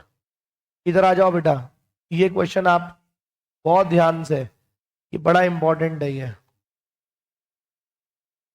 क्लैरिफिकेशन मांग रहे हैं, सीबीआईसीएस issued a recent clarification on time of supply in respect of supply of services of construction of road and maintenance of NHAI in hybrid annuity mode model, briefly discuss the said clarification।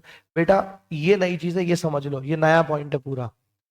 इधर question number 15, इधर ध्यान दो, इधर आओ बेटा। ये जो HAM model है, हाइब्रिड एन्युटी मॉडल, इसका छोटा सा बैकग्राउंड दे देता हूं। इसमें यूजुअली आजकल क्या कर रही है गवर्नमेंट, कि जिसने बनाया है रोड NHAI के लिए, उसको 40% पेमेंट तो हम हाथों हाथ दे देंगे। बचे हुए पेमेंट पे क्या होगा, उसको टाइम टू टाइम पीरियोडिक उसको मिलता जाएगा, विद इंटरेस्ट देंगे, क्योंकि एन्युटी हाथों हाथ पेमेंट नहीं दे रहे हैं। 40% के आसपास है, वो अभी मिल जाएगा कंसिडरेशन आपको आपकी रोड बनाने का। बचा हुआ 60% आपको इंस्टॉलमेंट मोड में बाद में मिलता रहेगा, और उस पर हम आपको इंटरेस्ट भी देंगे। ये क्लैरिफिकेशन है। अब ये पूछ रहे हैं इससे रिलेटेड टाइम ऑफ सप्लाई फिर क्या होगा अगर ये है तो ये आपको ध्यान से क्वेश्चन नंबर 15 का फोटो खींचना है अभी मेरे साथ में, और इसको इनकॉर्पोरेट कर लेना है अपनी बुक में। है बहुत आसान, कुछ भी नहीं है, ये खत्म। ये इसका फोटो लेना है आपको, ये है। पर फोटो लेने के पहले समझ लो बेटा, समझ लो। Since in HAM model of NHI periodical payments are spread over the contract period in the form of installment। बेटा जब कोई रोड बनाता है तो उसको कॉन्ट्रैक्ट दे दिया था कि 10 साल के लिए फिर आप क्या करोगे, इस पे टोल वसूलोगे और ये आपकी रोड अंडर आपके सुपरविजन में रहेगी। तो पेमेंट पहले पूरा दे दिया जाता था, अब वो बोल रहे हैं कि अब ये H&M मॉडल में, HAM मॉडल में 40% के आसपास आपको अभी दे देंगे, बचा हुआ आपको हम पीरियोडिक तरीके से देते जाएंगे, और हम उस क्योंकि लेट पेमेंट दे रहे हैं तो उसके बदले आपको इंटरेस्ट भी देंगे। इसलिए बोल रहे हैं periodical payments are spread over the contract period in the form of instalment. It is continuous supply. क्या है continuous supply? It has been clarified by the CBIC via a circular that time of supply of service under HAM contract, including construction, operation, maintenance portion should be, क्या होगा clarification में साफ बोल दिया गया है, वो दिया है in case where invoice is issue on or before the specified date or date of completion of event on specified date in the contract as applicable। तो अगर आपने स्पेसिफाइड डे या कंप्लीशन के पहले आपने इनवॉइस इशू कर दिया है, तो date of issuance of invoice और date of receipt of payment whichever is earlier, उसमें से 30 डेज होता है ना। अरे नॉर्मल सर्विस वाले में क्या होता है, 30 दिन के अंदर कर दिया तो इनवॉइस डेट और payment whichever is earlier, और 30 दिन के अंदर नहीं करा तो डेट ऑफ सर्विस और payment whichever is earlier. यहां से इतना सा चेंज करा है कि यहाँ पे बोला in case the invoice is issue on और बिफोर द स्पेसिफाइड डेट, यानी कि ड्यू डेट ऑफ पेमेंट और डेट ऑफ कंप्लीशन के पहले अगर कर दिया है आपने ऑन और बिफोर, तो फिर कंपेयर करेंगे इनवॉइस और पेमेंट को। और अगर इनवॉइस इशू नहीं हुआ ड्यू डेट ऑफ पेमेंट और डेट ऑफ कंप्लीशन में, तो बेटा फिर date of provision of service और date of receipt of payment whichever is earlier. इसका अब आप फोटो खींच लो और इसको अपनी बुक में अपने नोट्स में इनकॉर्पोरेट कर लेना, ताकि आपको रिवीजन करते वक्त याद रहे। एक clarification HAM model, national highway authority of India वाला है ये।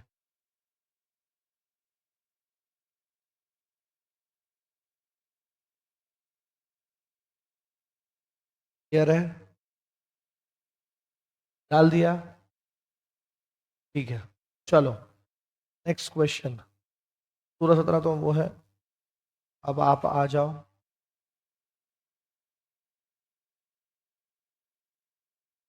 अब आ जाओ, अब बहुत अच्छा क्वेश्चन है जिसको बोलेंगे हम, हाँ 19 पे आ जाओ, 19 पे फोकस कर दे। हरिवल्लभा अ रजिस्टर्ड सप्लायर, क्या बोला? Harivallabha a registered supplier rendered taxable service of 2 lakh on 1/11/2021। किस चीज का क्वेश्चन है? सर्विस का। कब दिया है इसने टैक्सेबल सप्लाई? 1 नवंबर 2021 को 2 लाख रुपए का। The payment was received the next day. Taxable supply दिया है 1/11 को, डेट ऑफ जो सप्लाई ऑफ सर्विस है वो 1/11 है, पेमेंट मिल गया नेक्स्ट डे, और इनवॉइस इशू हुआ है कब? 12/12/2021। 12/12/2021 आपको बताना है टाइम ऑफ सप्लाई। बताओ जल्दी बताओ, ये आप ही के लिए है।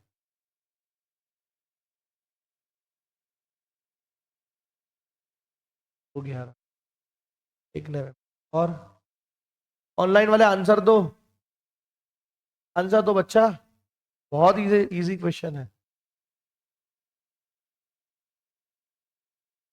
कैसे 1/11?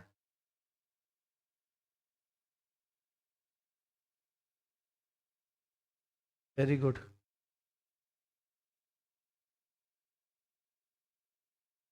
देखो उसने कितना अच्छे से इसको प्रेजेंटेशन देखो, presentation. Tax invoice should have been issued by mister Vallabha within 30 days from the, it is 1 November। Time of supply as per section 13 would be date of provision of service or date of receipt of payment or date of issue, this has been issued beyond the stipulated।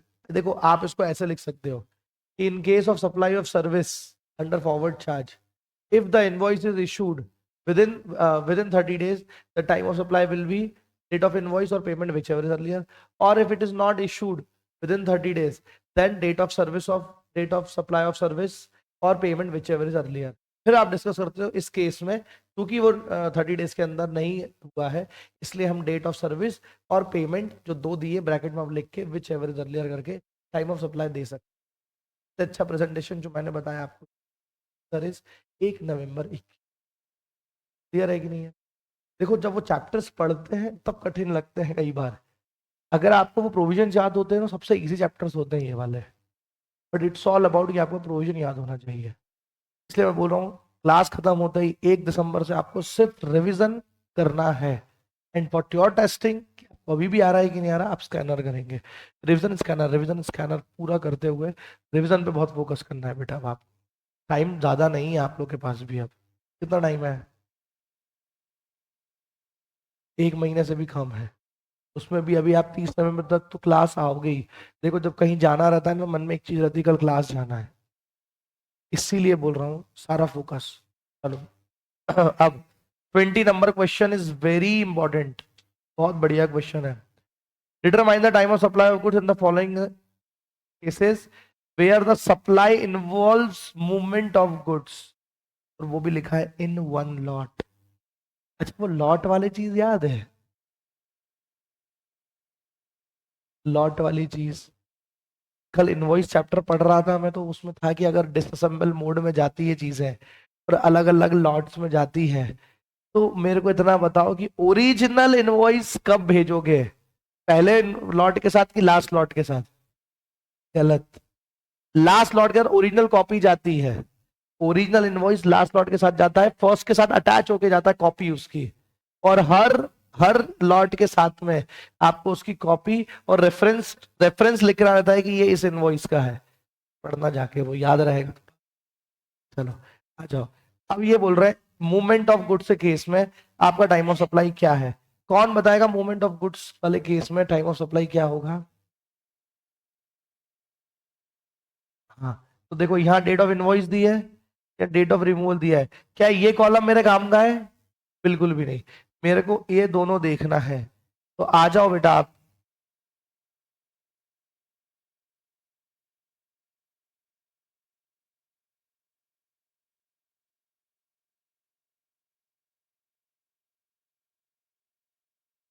देखो आ जाओ बेटा, इधर आ जाओ।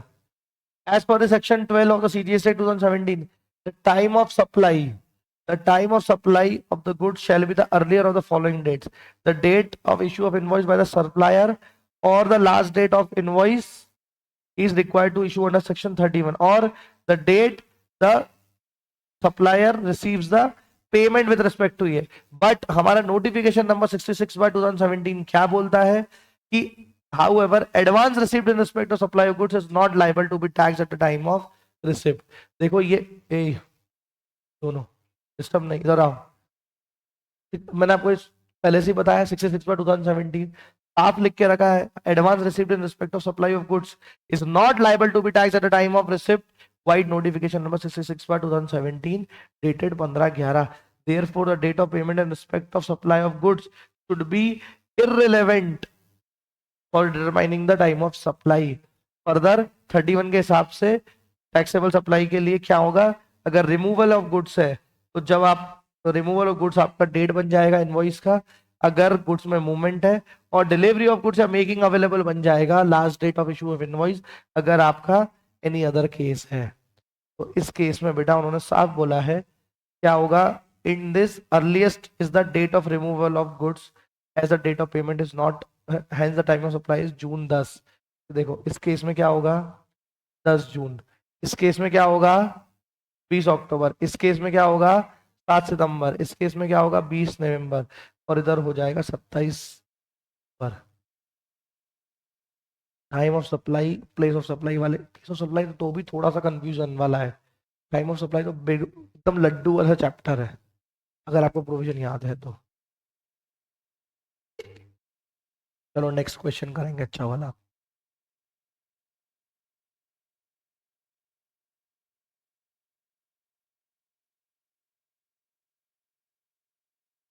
एक काम करिए, आप सभी क्वेश्चन नंबर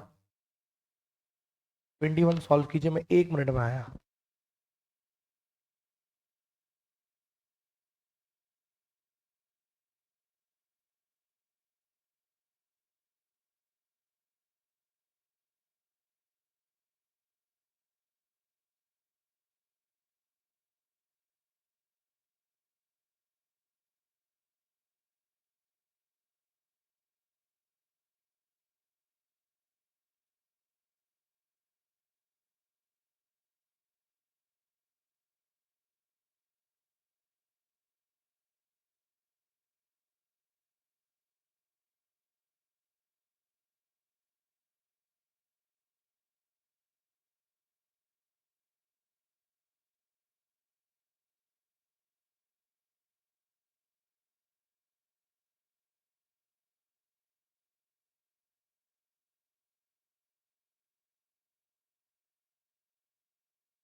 हाँ जी, 21। क्या आंसर्स आए आपके? जुलाई 21, 1 सितंबर, October 1 और October 11। Very good. November 11। चलो, सबके यही आंसर है तो कोई करने का वो था नहीं है। हाँ, अब एक बढ़िया क्वेश्चन आ जाओ। ये बहुत बढ़िया है, और ये आप कुछ कुछ होता है वाला फील देगा। आ जाओ, क्वेश्चन नंबर 22। तो टाइम ऑफ सप्लाई में एक बहुत ही प्यारी चीज थी, याद है? किंग मेकर, वो rate of change 14, yes, section 14 में कि हाँ, किंग मेकर जहां रहेगा उसी की जीत होगी। तो पहले ये, वेरी गुड बेटा, वो कॉन्सेप्ट तुम थ्योरी में पढ़ो, ऐसा घूमेगा सिर, क्या करूं मैं।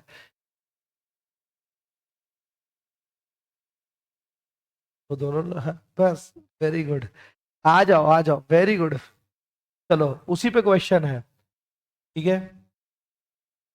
तो क्या बोल रहे हैं?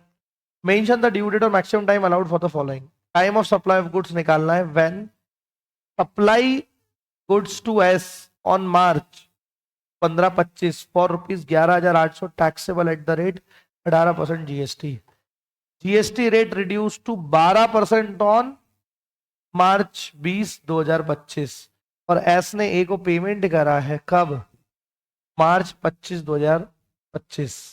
तो अब आप मेरे को आएंगे, तो समझ गया, अरे बोलना नहीं है आंसर, सबको सोचने दो। इस वाले आंसर से बताइए, ऑनलाइन वाले मुझे इसका आंसर चाहिए, तुम लोग आज रिप्लाई नहीं दे रहे हो।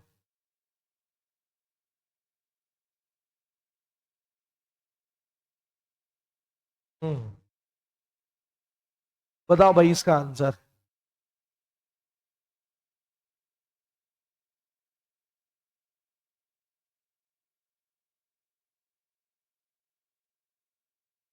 ये थोड़ा सा अच्छा क्वेश्चन है, कर लिया तुम लोगों ने ये?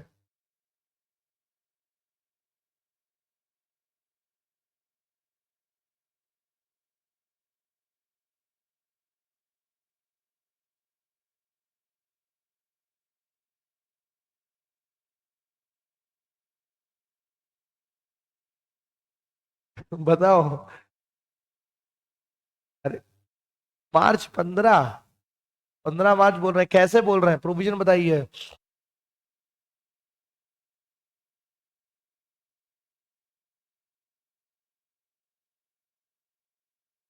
अच्छा देखो, पहली चीज, क्योंकि यहाँ रेट चेंज ऑफ टैक्स का रेट चेंज वाला कॉन्सेप्ट है, तो इसमें पहले हमको ये देखना पड़ता सप्लाई कहाँ खड़ी है।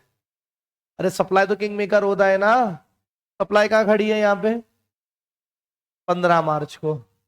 रेट चेंज कब हुआ है? 20 मार्च को। यानी कि सप्लाई पहले खड़ी हुई है, रेट चेंज के पहले। अरे हाँ की ना। अब इसमें क्या होता था, हमने देखा था कि सप्लायर होता है किंग मेकर, वो जिसके साथ, उसके साथ जो खड़ा है वो बन जाता था, है ना? लेकिन अगर जो उसके साथ नहीं खड़ा होता था, तो वो दोनों आपस में विच एवर इज अर्लियर से लड़ते थे। अब आपको पेमेंट की डेट मालूम पड़ रही, पेमेंट कब है? अगर मैं इसका वो ऐसे बनाऊं, ये रेट चेंज की डेट है, कौन सी डेट है? 20 मार्च। और ये है आपकी पेमेंट की डेट, जो डेट चेंज 25 है ना? और ये जो है, ये सप्लाई की रेट डेट है 15 मार्च।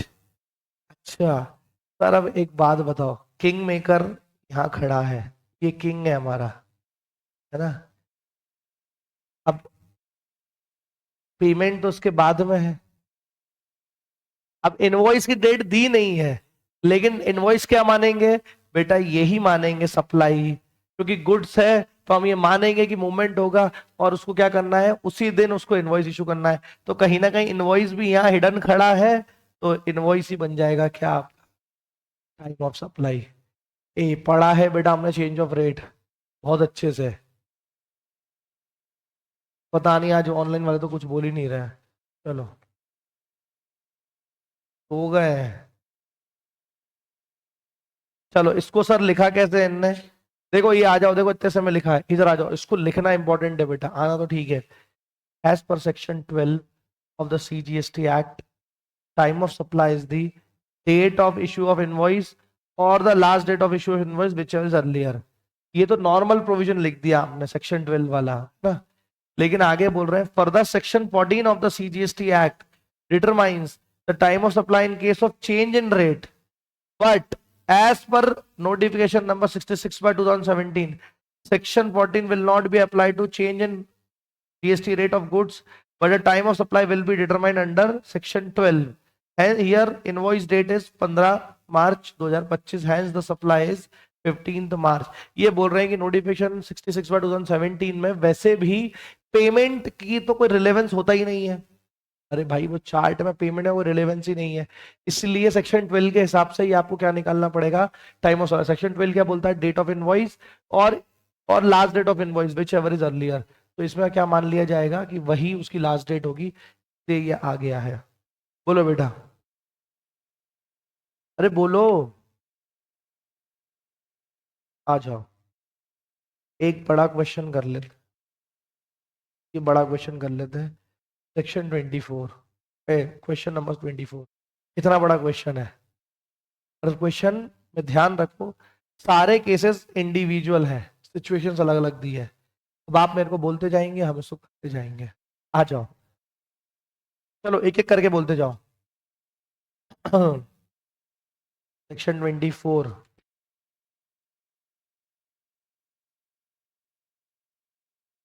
हाँ जी, आ जाओ. सेक्शन 24 में क्या बोल रहा है, S and company a registered supplier rendered taxable service for 90,000 on 15 अगस्त. भाई रजिस्टर्ड बंदा है, टैक्सेबल सप्लाई दे रहा है, सर्विस दे रहा है 90,000 की 15 अगस्त को. इनवॉइस इशू करा है 10 सितंबर को. 50% पेमेंट मिल गया है 5 सितंबर को, बैलेंस मिल गया है अक्टूबर 5 को. जल्दी से इसका टाइम ऑफ सप्लाई बताओ. बोलो मत बेटा, दूसरों को भी तो करने दो. तो दिमाग ही नहीं लगाएंगे, तुम्हारा आंसर सुन लेंगे. बताओ भाई.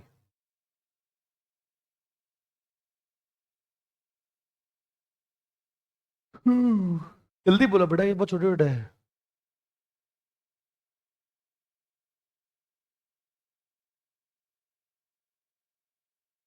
बोलो क्या बोल रहा है, सही बोल रहा है बेटा. सर्विस का क्वेश्चन है. सर्विस के क्वेश्चन में क्या देखते हैं कि अगर इनवॉइस 30 डेज के अंदर इशू हुआ है तो इनवॉइस और payment whichever is earlier, और अगर इनवॉइस 30 डेज के अंदर नहीं हुआ है तो सप्लाई और payment whichever is earlier. तो यहाँ पे सप्लाई दी कब है, 15 अगस्त को.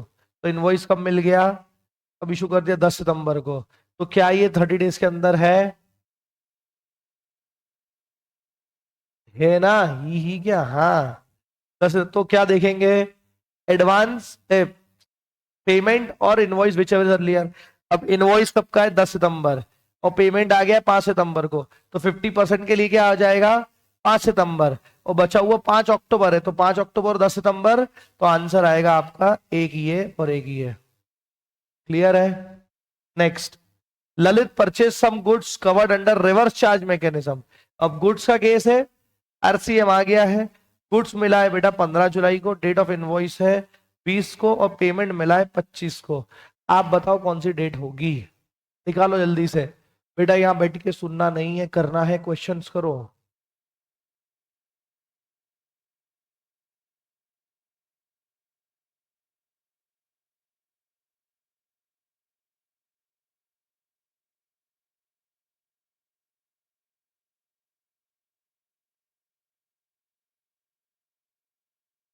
बोले बोले,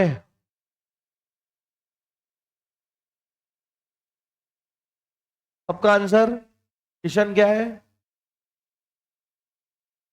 जून 20, जून 20 आएगा. और बेटा सोच, रिवर्स चार्ज के केस में, गुड्स के केस में क्या लिमिट्स होती है, टाइम ऑफ सप्लाई की क्या कंडीशंस होती है. या तो गुड्स जिस दिन मिल गया वो, या date of payment. Date of payment क्यों आता है, होता ही नहीं डेट ऑफ पेमेंट. तो 30 days from the date of invoice of supplier, और वो तो यहाँ पेमेंट का तो कुछ कह रहे हैं, देखो यहाँ बोला है सीधे गुड्स रिसीव हुआ 15 जुलाई को, डेट ऑफ इनवॉइस है 20 जून को, 20 जून से आप 30 दिन निकालोगे भी तो बेटा वो क्या आएगा, जुलाई 15 के बाद का, इसलिए आंसर क्या है 15 जुलाई। ये यार। Next, Sujata engineering services received an advance of 50,000 from clients on December 24, जो सर्विस देना है 1 अप्रैल, इसका आंसर क्या होगा, एडवांस मिल गया, जल्दी बोलो। डेट ऑफ सर्विस है 1 अप्रैल, एडवांस मिल गया 17, तो हाँ तो इसका आंसर होगा 17, 12 दिसंबर। ठीक है। नेक्स्ट, PQR, इसमें ना आंसर में आपको 17 दिखेगा, 17 की जगह 12 कर लेना उसको, गलत लिखा है। PQR entered into arrangement with Fashion Mart and bought vouchers on, देखो PQR लिमिटेड ने फैशन मार्ट से अरेंजमेंट करा और वाउचर्स खरीदे 15 मार्च 25 को, ये वाउचर बांटे गए हैं 5,000 ईच टू एम्प्लॉइज ऑन 20 मार्च को बांटे गए हैं, एंड द वाउचर वैलिड रहेगा 30 अप्रैल तक for purchase of any garment of their choice, the employees use the voucher before the said 30 अप्रैल। अब आप इसका आंसर दो। ये बहुत अच्छा क्वेश्चन है, और आंसर मत बोलना बेटा, उन्होंने नहीं करने दो लोगों को।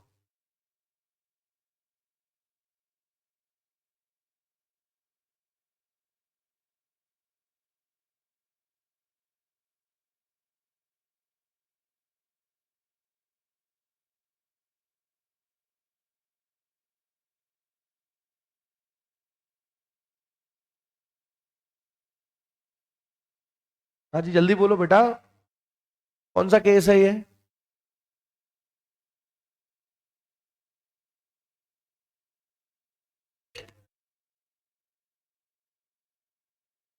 आइडेंटिफाइबल होता है अगर सब, क्या होगा तो उसमें डेट क्या होती है TOS की, इशू की, तो इशू की डेट क्या है यहाँ पे, 20 मार्च, द आंसर विल 20 मार्च। बोलो। ये इसमें इसमें ने बहुत गड़बड़ करी है बेटा, इसने है ना क्या कर दिया है, 15 मार्च का, 15 मार्च डाल दी है उसने डेट, 15 मार्च नहीं है, 15 मार्च को तो हमने खरीदा है जब हमने इशू करा था लोगों को, तो बेटा वो है 20 मार्च, 20 मार्च आंसर आएगा। आखिरी, Mohan bought a voucher from Shoppers Paradise on 10,000, gifted to Arun on 28 March, he has the voucher was valid for the purchase of any gift item in the shop but valid under 27 April, Arun redeem the voucher at nearby parade on 20 April, answer क्या आएगा 20 अप्रैल। ये हमको identifiable नहीं था कि कब क्या खरीदेगा वहां जाके, तो बेटा फिर जिस दिन उसने रिडीम करा है वो डेट आ जाएगी क्या, क्लियर है। चलो नेक्स्ट। अरे थोड़ा जोश बनाए रखो, कुछ कुछ चैप्टर बोरिंग आएंगे, वो मैं कुछ भी नहीं कर सकता उसमें, है ना। हर चैप्टर में तुमको एकदम धमाकेदार मसालेदार मिले ऐसा नहीं होगा, कभी कभी बेटा खिचड़ी भी खाना पड़ती है। आ जाओ। तो ये तो तुम कर लोगे टेबल वाले ये सब, इस वाले पे आ जाओ, आ जाओ आ जाओ आ जाओ। देखो साफ बोला गया है, determine the time of supply by giving reasons and brief of the each case. Time of supply निकालना है। पहला, sunshine limited, sunshine private limited engage in the supply of services, पहले सी सर्विस की बात आ गई, इसको एडवांस मिला है 235 फ्रॉम क्लाइंट ऑन 14 मई 2024, तो इसकी सर्विस दी है इसने जून 24 को, तो आंसर क्या आएगा बेटा, है the answer will be, the answer will be June की मई, है बेटा 14 मई, सभी लोग का आंसर 14 में है।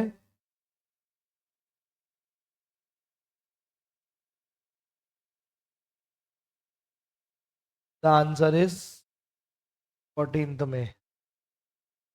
Next, Deep limited provided management consultancy services, बेटा फिर सर्विस की बात कर रहा है, to messrs PBS company on 14 August 24 and billed it for 1,60,000 on 19 September 24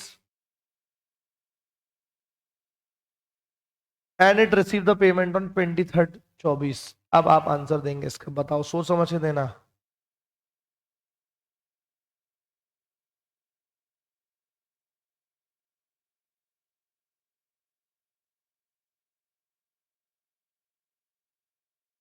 हाँ जी, आंसर दो बेटा इसका। कृष्णा किशन, बोलो बेटा। I need answer.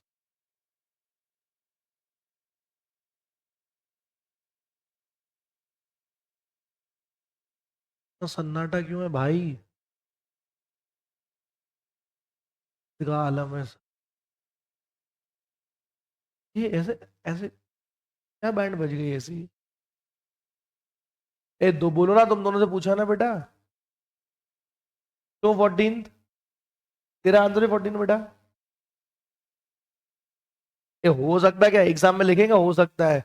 आंसर बोलो ना, क्यों 14 बोल रहा है बेटा? बोलो।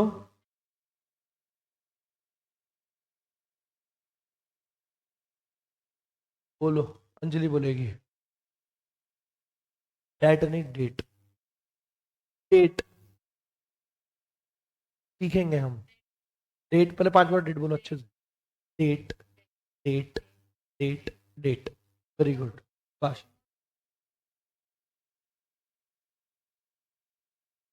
एक मिनट शुरू से मैं नहीं समझा। एक मिनट उसको बोलने दो। अरे डेट। नहीं सीख लेंगे बेटा, हम कुछ नहीं होता।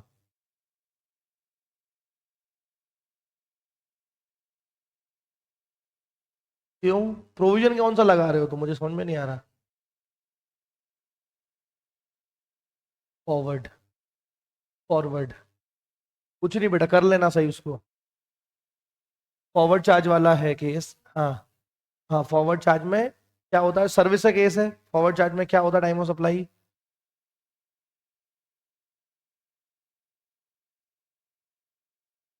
कब आएगा, कब ये आएगा, कब वो आएगा, उसमें दो चीजें हैं ना। 30 डेज के अंदर अंदर अगर मैंने इनवॉइस इशू कर दिया है तो डेट ऑफ इनवॉइस और date of payment whichever is earlier. और 30 डेज के अंदर नहीं करा है तो डेट ऑफ सर्विस और date of payment whichever is earlier. इस केस में बेटा क्या 30 डेज के बाद करा है कि पहले करा है? बाद किया है तो क्या लगेगा? डेट ऑफ सर्विस और date of payment whichever is earlier. तो द आंसर इज, क्योंकि 14 अगस्त को सर्विस दी थी, इनवॉइस इशू करा 19 सितंबर, यानी कि 30 डेज से ज्यादा हो गए हैं, तो आपको डेट ऑफ सर्विस और date of payment whichever is earlier देखना है। तो बेटा 14 अगस्त और 23 सितंबर में से जो पहले है, तो द आंसर इज 14 अगस्त। हाँ नहीं बेटा, याद करो, ऐसे कंफ्यूजन नहीं होना किसी केस में। ठीक है बेटा, कोई बात नहीं। और एग्जाम के बाद में और फोकस करना बेटा, कि इंटरव्यू दोगे ना सब जगह बेटा हर चीज नोटिस होती है। ठीक है, और कोई दिक्कत नहीं है, सबके साथ प्रॉब्लम होती है, सही कर लो। चलो आ जाओ, कोई दिक्कत नहीं, आ जाओ। A limited provided the professional services to B limited. आप लोग के ट्रेनिंग्स होती है उसमें नहीं तो उसमें प्रोफेशनल्स आते हैं, आपको ट्रेनिंग देते होंगे, communication, dressing and all that. वो एक आईटी ट्रेनिंग, हमारी आईटी और ओरिएंटेशन दो होते थे। आईटी में हमको कंप्यूटर ये सब दिखाते थे, इंटर की बात कर रहा हूँ। और ओरिएंटेशन में हमको पूरा dress up, communication and all that वो होता था। That should be must. CA CS CMA को बीट करते हैं MBA, not in terms of knowledge, in terms of presentation, in terms of communication. They literally beat us. वो हमको improve करना है। कितना भी पढ़ लिख लो, if you don't have good communication, बेटा लैक करोगे। मेरी बात हमेशा ध्यान रखना है, कम्युनिकेशन पे बहुत वर्कआउट करना है। अच्छे लोगों के साथ रहो जो अच्छे से बोलते हैं, उनसे सीख। सेट अ पार्टी और ईगो कि मैं इससे कैसे अच्छे से बोलता है ना वो या बोलती है, बात करो, देखो उसको, ऑब्जर्व करो वो क्या बोलता है। बहुत काम आएगा लाइफ में, क्योंकि कुछ लोग ऐसे होते हैं मुंह खोलते हैं और आगे की लाइन पता है। मेरे को तो बिल्कुल पसंद नहीं है ऐसे। If you don't say good, please cut. ऐसा आ जाओ। A provided the professional service to be limited on 16 July, and the date of raising invoice was 11th August 2024. He received part 1 50% on 1st July and remaining 50 on 26 अगस्त। जल्दी बताओ उसके answers. अरे अरे दूसरा पूछने का दो, एक मौका तो दो।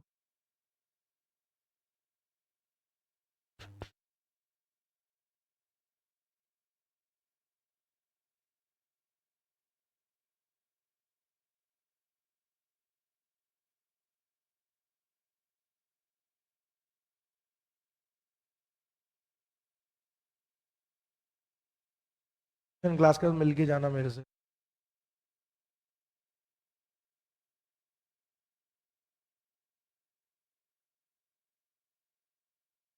हाँ जी, सबके आंसर्स आ गए। बोल किशन बेटा, तू बोल पहले।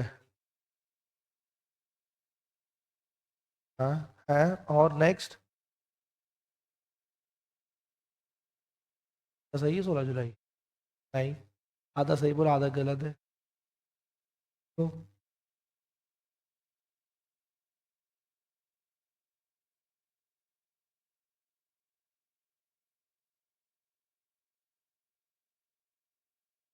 कृष्णा बेटा बोल।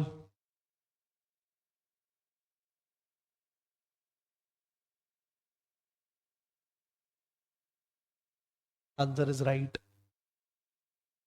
बेटा फ्री का लड्डू है चैप्टर, इसमें गलती कर दी ना तो दिक्कत हो जाएगी। फोर्थ, अंकित कुमार परचेज, इसका आंसर है 1 अगस्त और 11 अगस्त।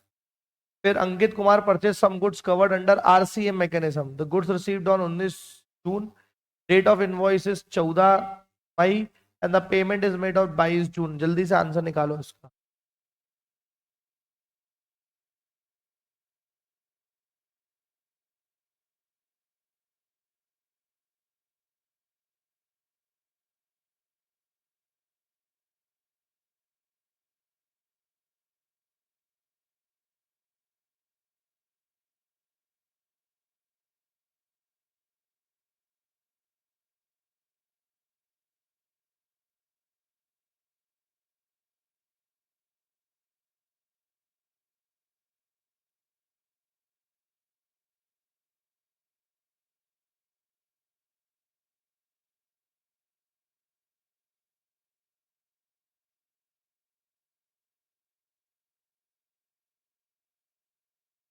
हाँ जी, आंसर बोलिए।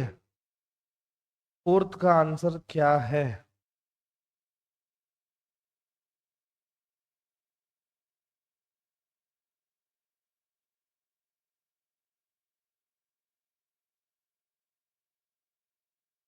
क्या है?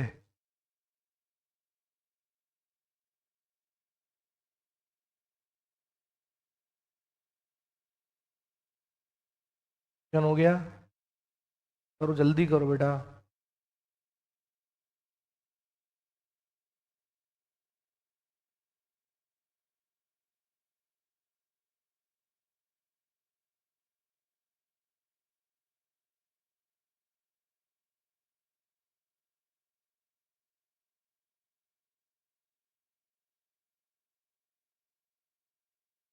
नो। क्या आंसर है?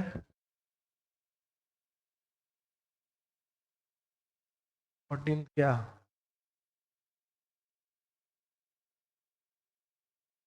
कर्व क्या आंसर है?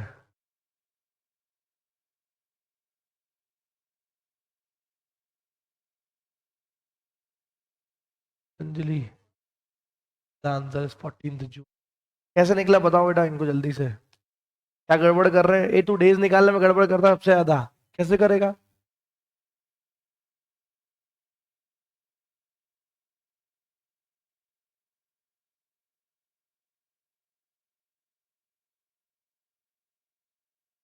Answer is 14 June.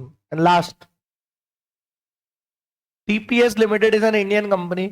It has received taxable supplies from its associate enterprises Alpha Limited and UK based company. ये मजेदार है। On 1st January 2025, Alpha Limited raised an invoice of $80,000 on 10th Feb. TPS debited its books of account 28 Feb and made payment on 25th March 25. इसका answer दो, मजा आ जाएगा, जल्दी से दो।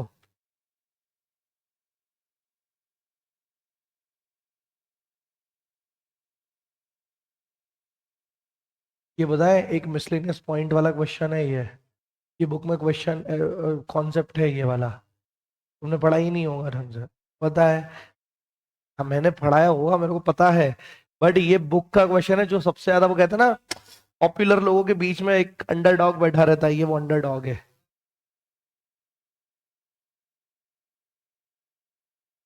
हाँ, ये मैं समझ गया। बिल्कुल सही। तो कुछ याद है ये कॉन्सेप्ट याद है?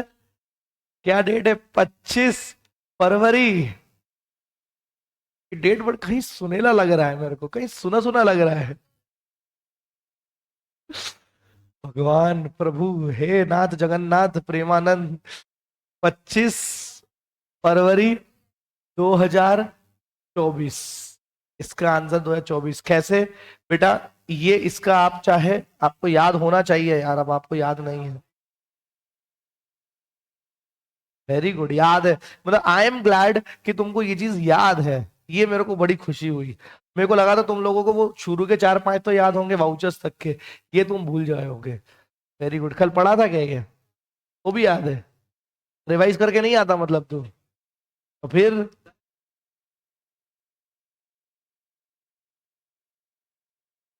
इसका बेटा अगर आपको याद नहीं है तो आप इसका स्क्रीनशॉट ले लो। अगर ये याद नहीं है तो एसोसिएटेड वाला है, अगर आप एसोसिएटेड बंदे से जो लोकेटेड आप बाहर है, उसके केस में टाइम ऑफ सप्लाई क्या होता है? Date of debit in the books of account of the person receiving the service, और second date of making the payment whichever is earlier. तो जब आप पेमेंट कर रहे हो या जब बुक्स में डेबिट हो रहा है तो whichever is earlier will be your time of supply. इसको भूल मत जाना, क्योंकि उसको भी पता है कि हर बच्चा गुड सर्विस के रिवर्स चार्ज नॉर्मल चार्ज करके आता है, वाउचर तक कर लेता है, कई बार ये भूल जाता है कि मैं भी था। सही कि नहीं होता? ध्यान रखना। चलो, ये क्या हो गया? 25 फरवरी।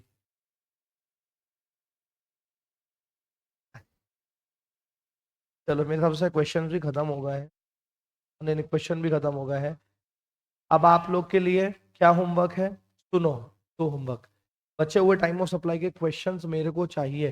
देखो बेटा, मेरी शराफत का फायदा मत उठाओ कि मैं आपकी कॉपियां चेक नहीं करता हूँ। कल से बोलोगे तो मैं वो भी कर लूंगा, मैं वो भी कर लूंगा, ठीक है? हाँ सुनो मेरी बात, कल के लिए क्या करके आना है आपको? टाइम ऑफ सप्लाई का क्वेश्चन एक एक मेरे को आपकी कॉपी में चाहिए है। दूसरी चीज, क्योंकि इसमें क्वेश्चन ज्यादा है इसलिए, बट मैंने मोस्ट ऑफ द क्वेश्चंस करा दिए हैं, बाकी एटलीस्ट आपकी कॉपी में होना चाहिए, पहली चीज।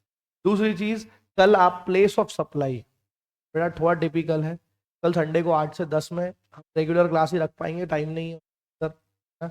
8 से 10 क्लास होगी आपकी, यही रेगुलर टाइम पे संडे को भी, और आप प्लेस ऑफ सप्लाई करने वाले हैं टाइम। क्योंकि उसके बाद भी मैं आपको कल या आज या कल में ही मेरा मालूम पड़ेगा, मैं एक दिन के लिए जब बाहर जाऊंगा तो हम फिर उसके हिसाब से वैल्यूएशन और आईटीसी रख के रखा है, तो वो करना है। क्लियर है? क्योंकि अब वो दो बड़े बड़े ही चीजें बाकी। बेटा लिख लो तो बढ़िया है, लिख लो तो बढ़िया है, लिख लो तो बहुत बढ़िया है। लिखो, अब वो देख लो पहले वो प्रायोरिटी रखना जो क्वेश्चंस तुम्हारे नहीं करे हैं। वो बेटा 2 मिनट तुम मेरे से मिलके आना किशन। चलो आ जाओ। आज की क्लास होती है बेटा खत्म, और आपकी मेहनत होती है शुरू। गुड बाय, मेहनत करना बच्चों, बाय।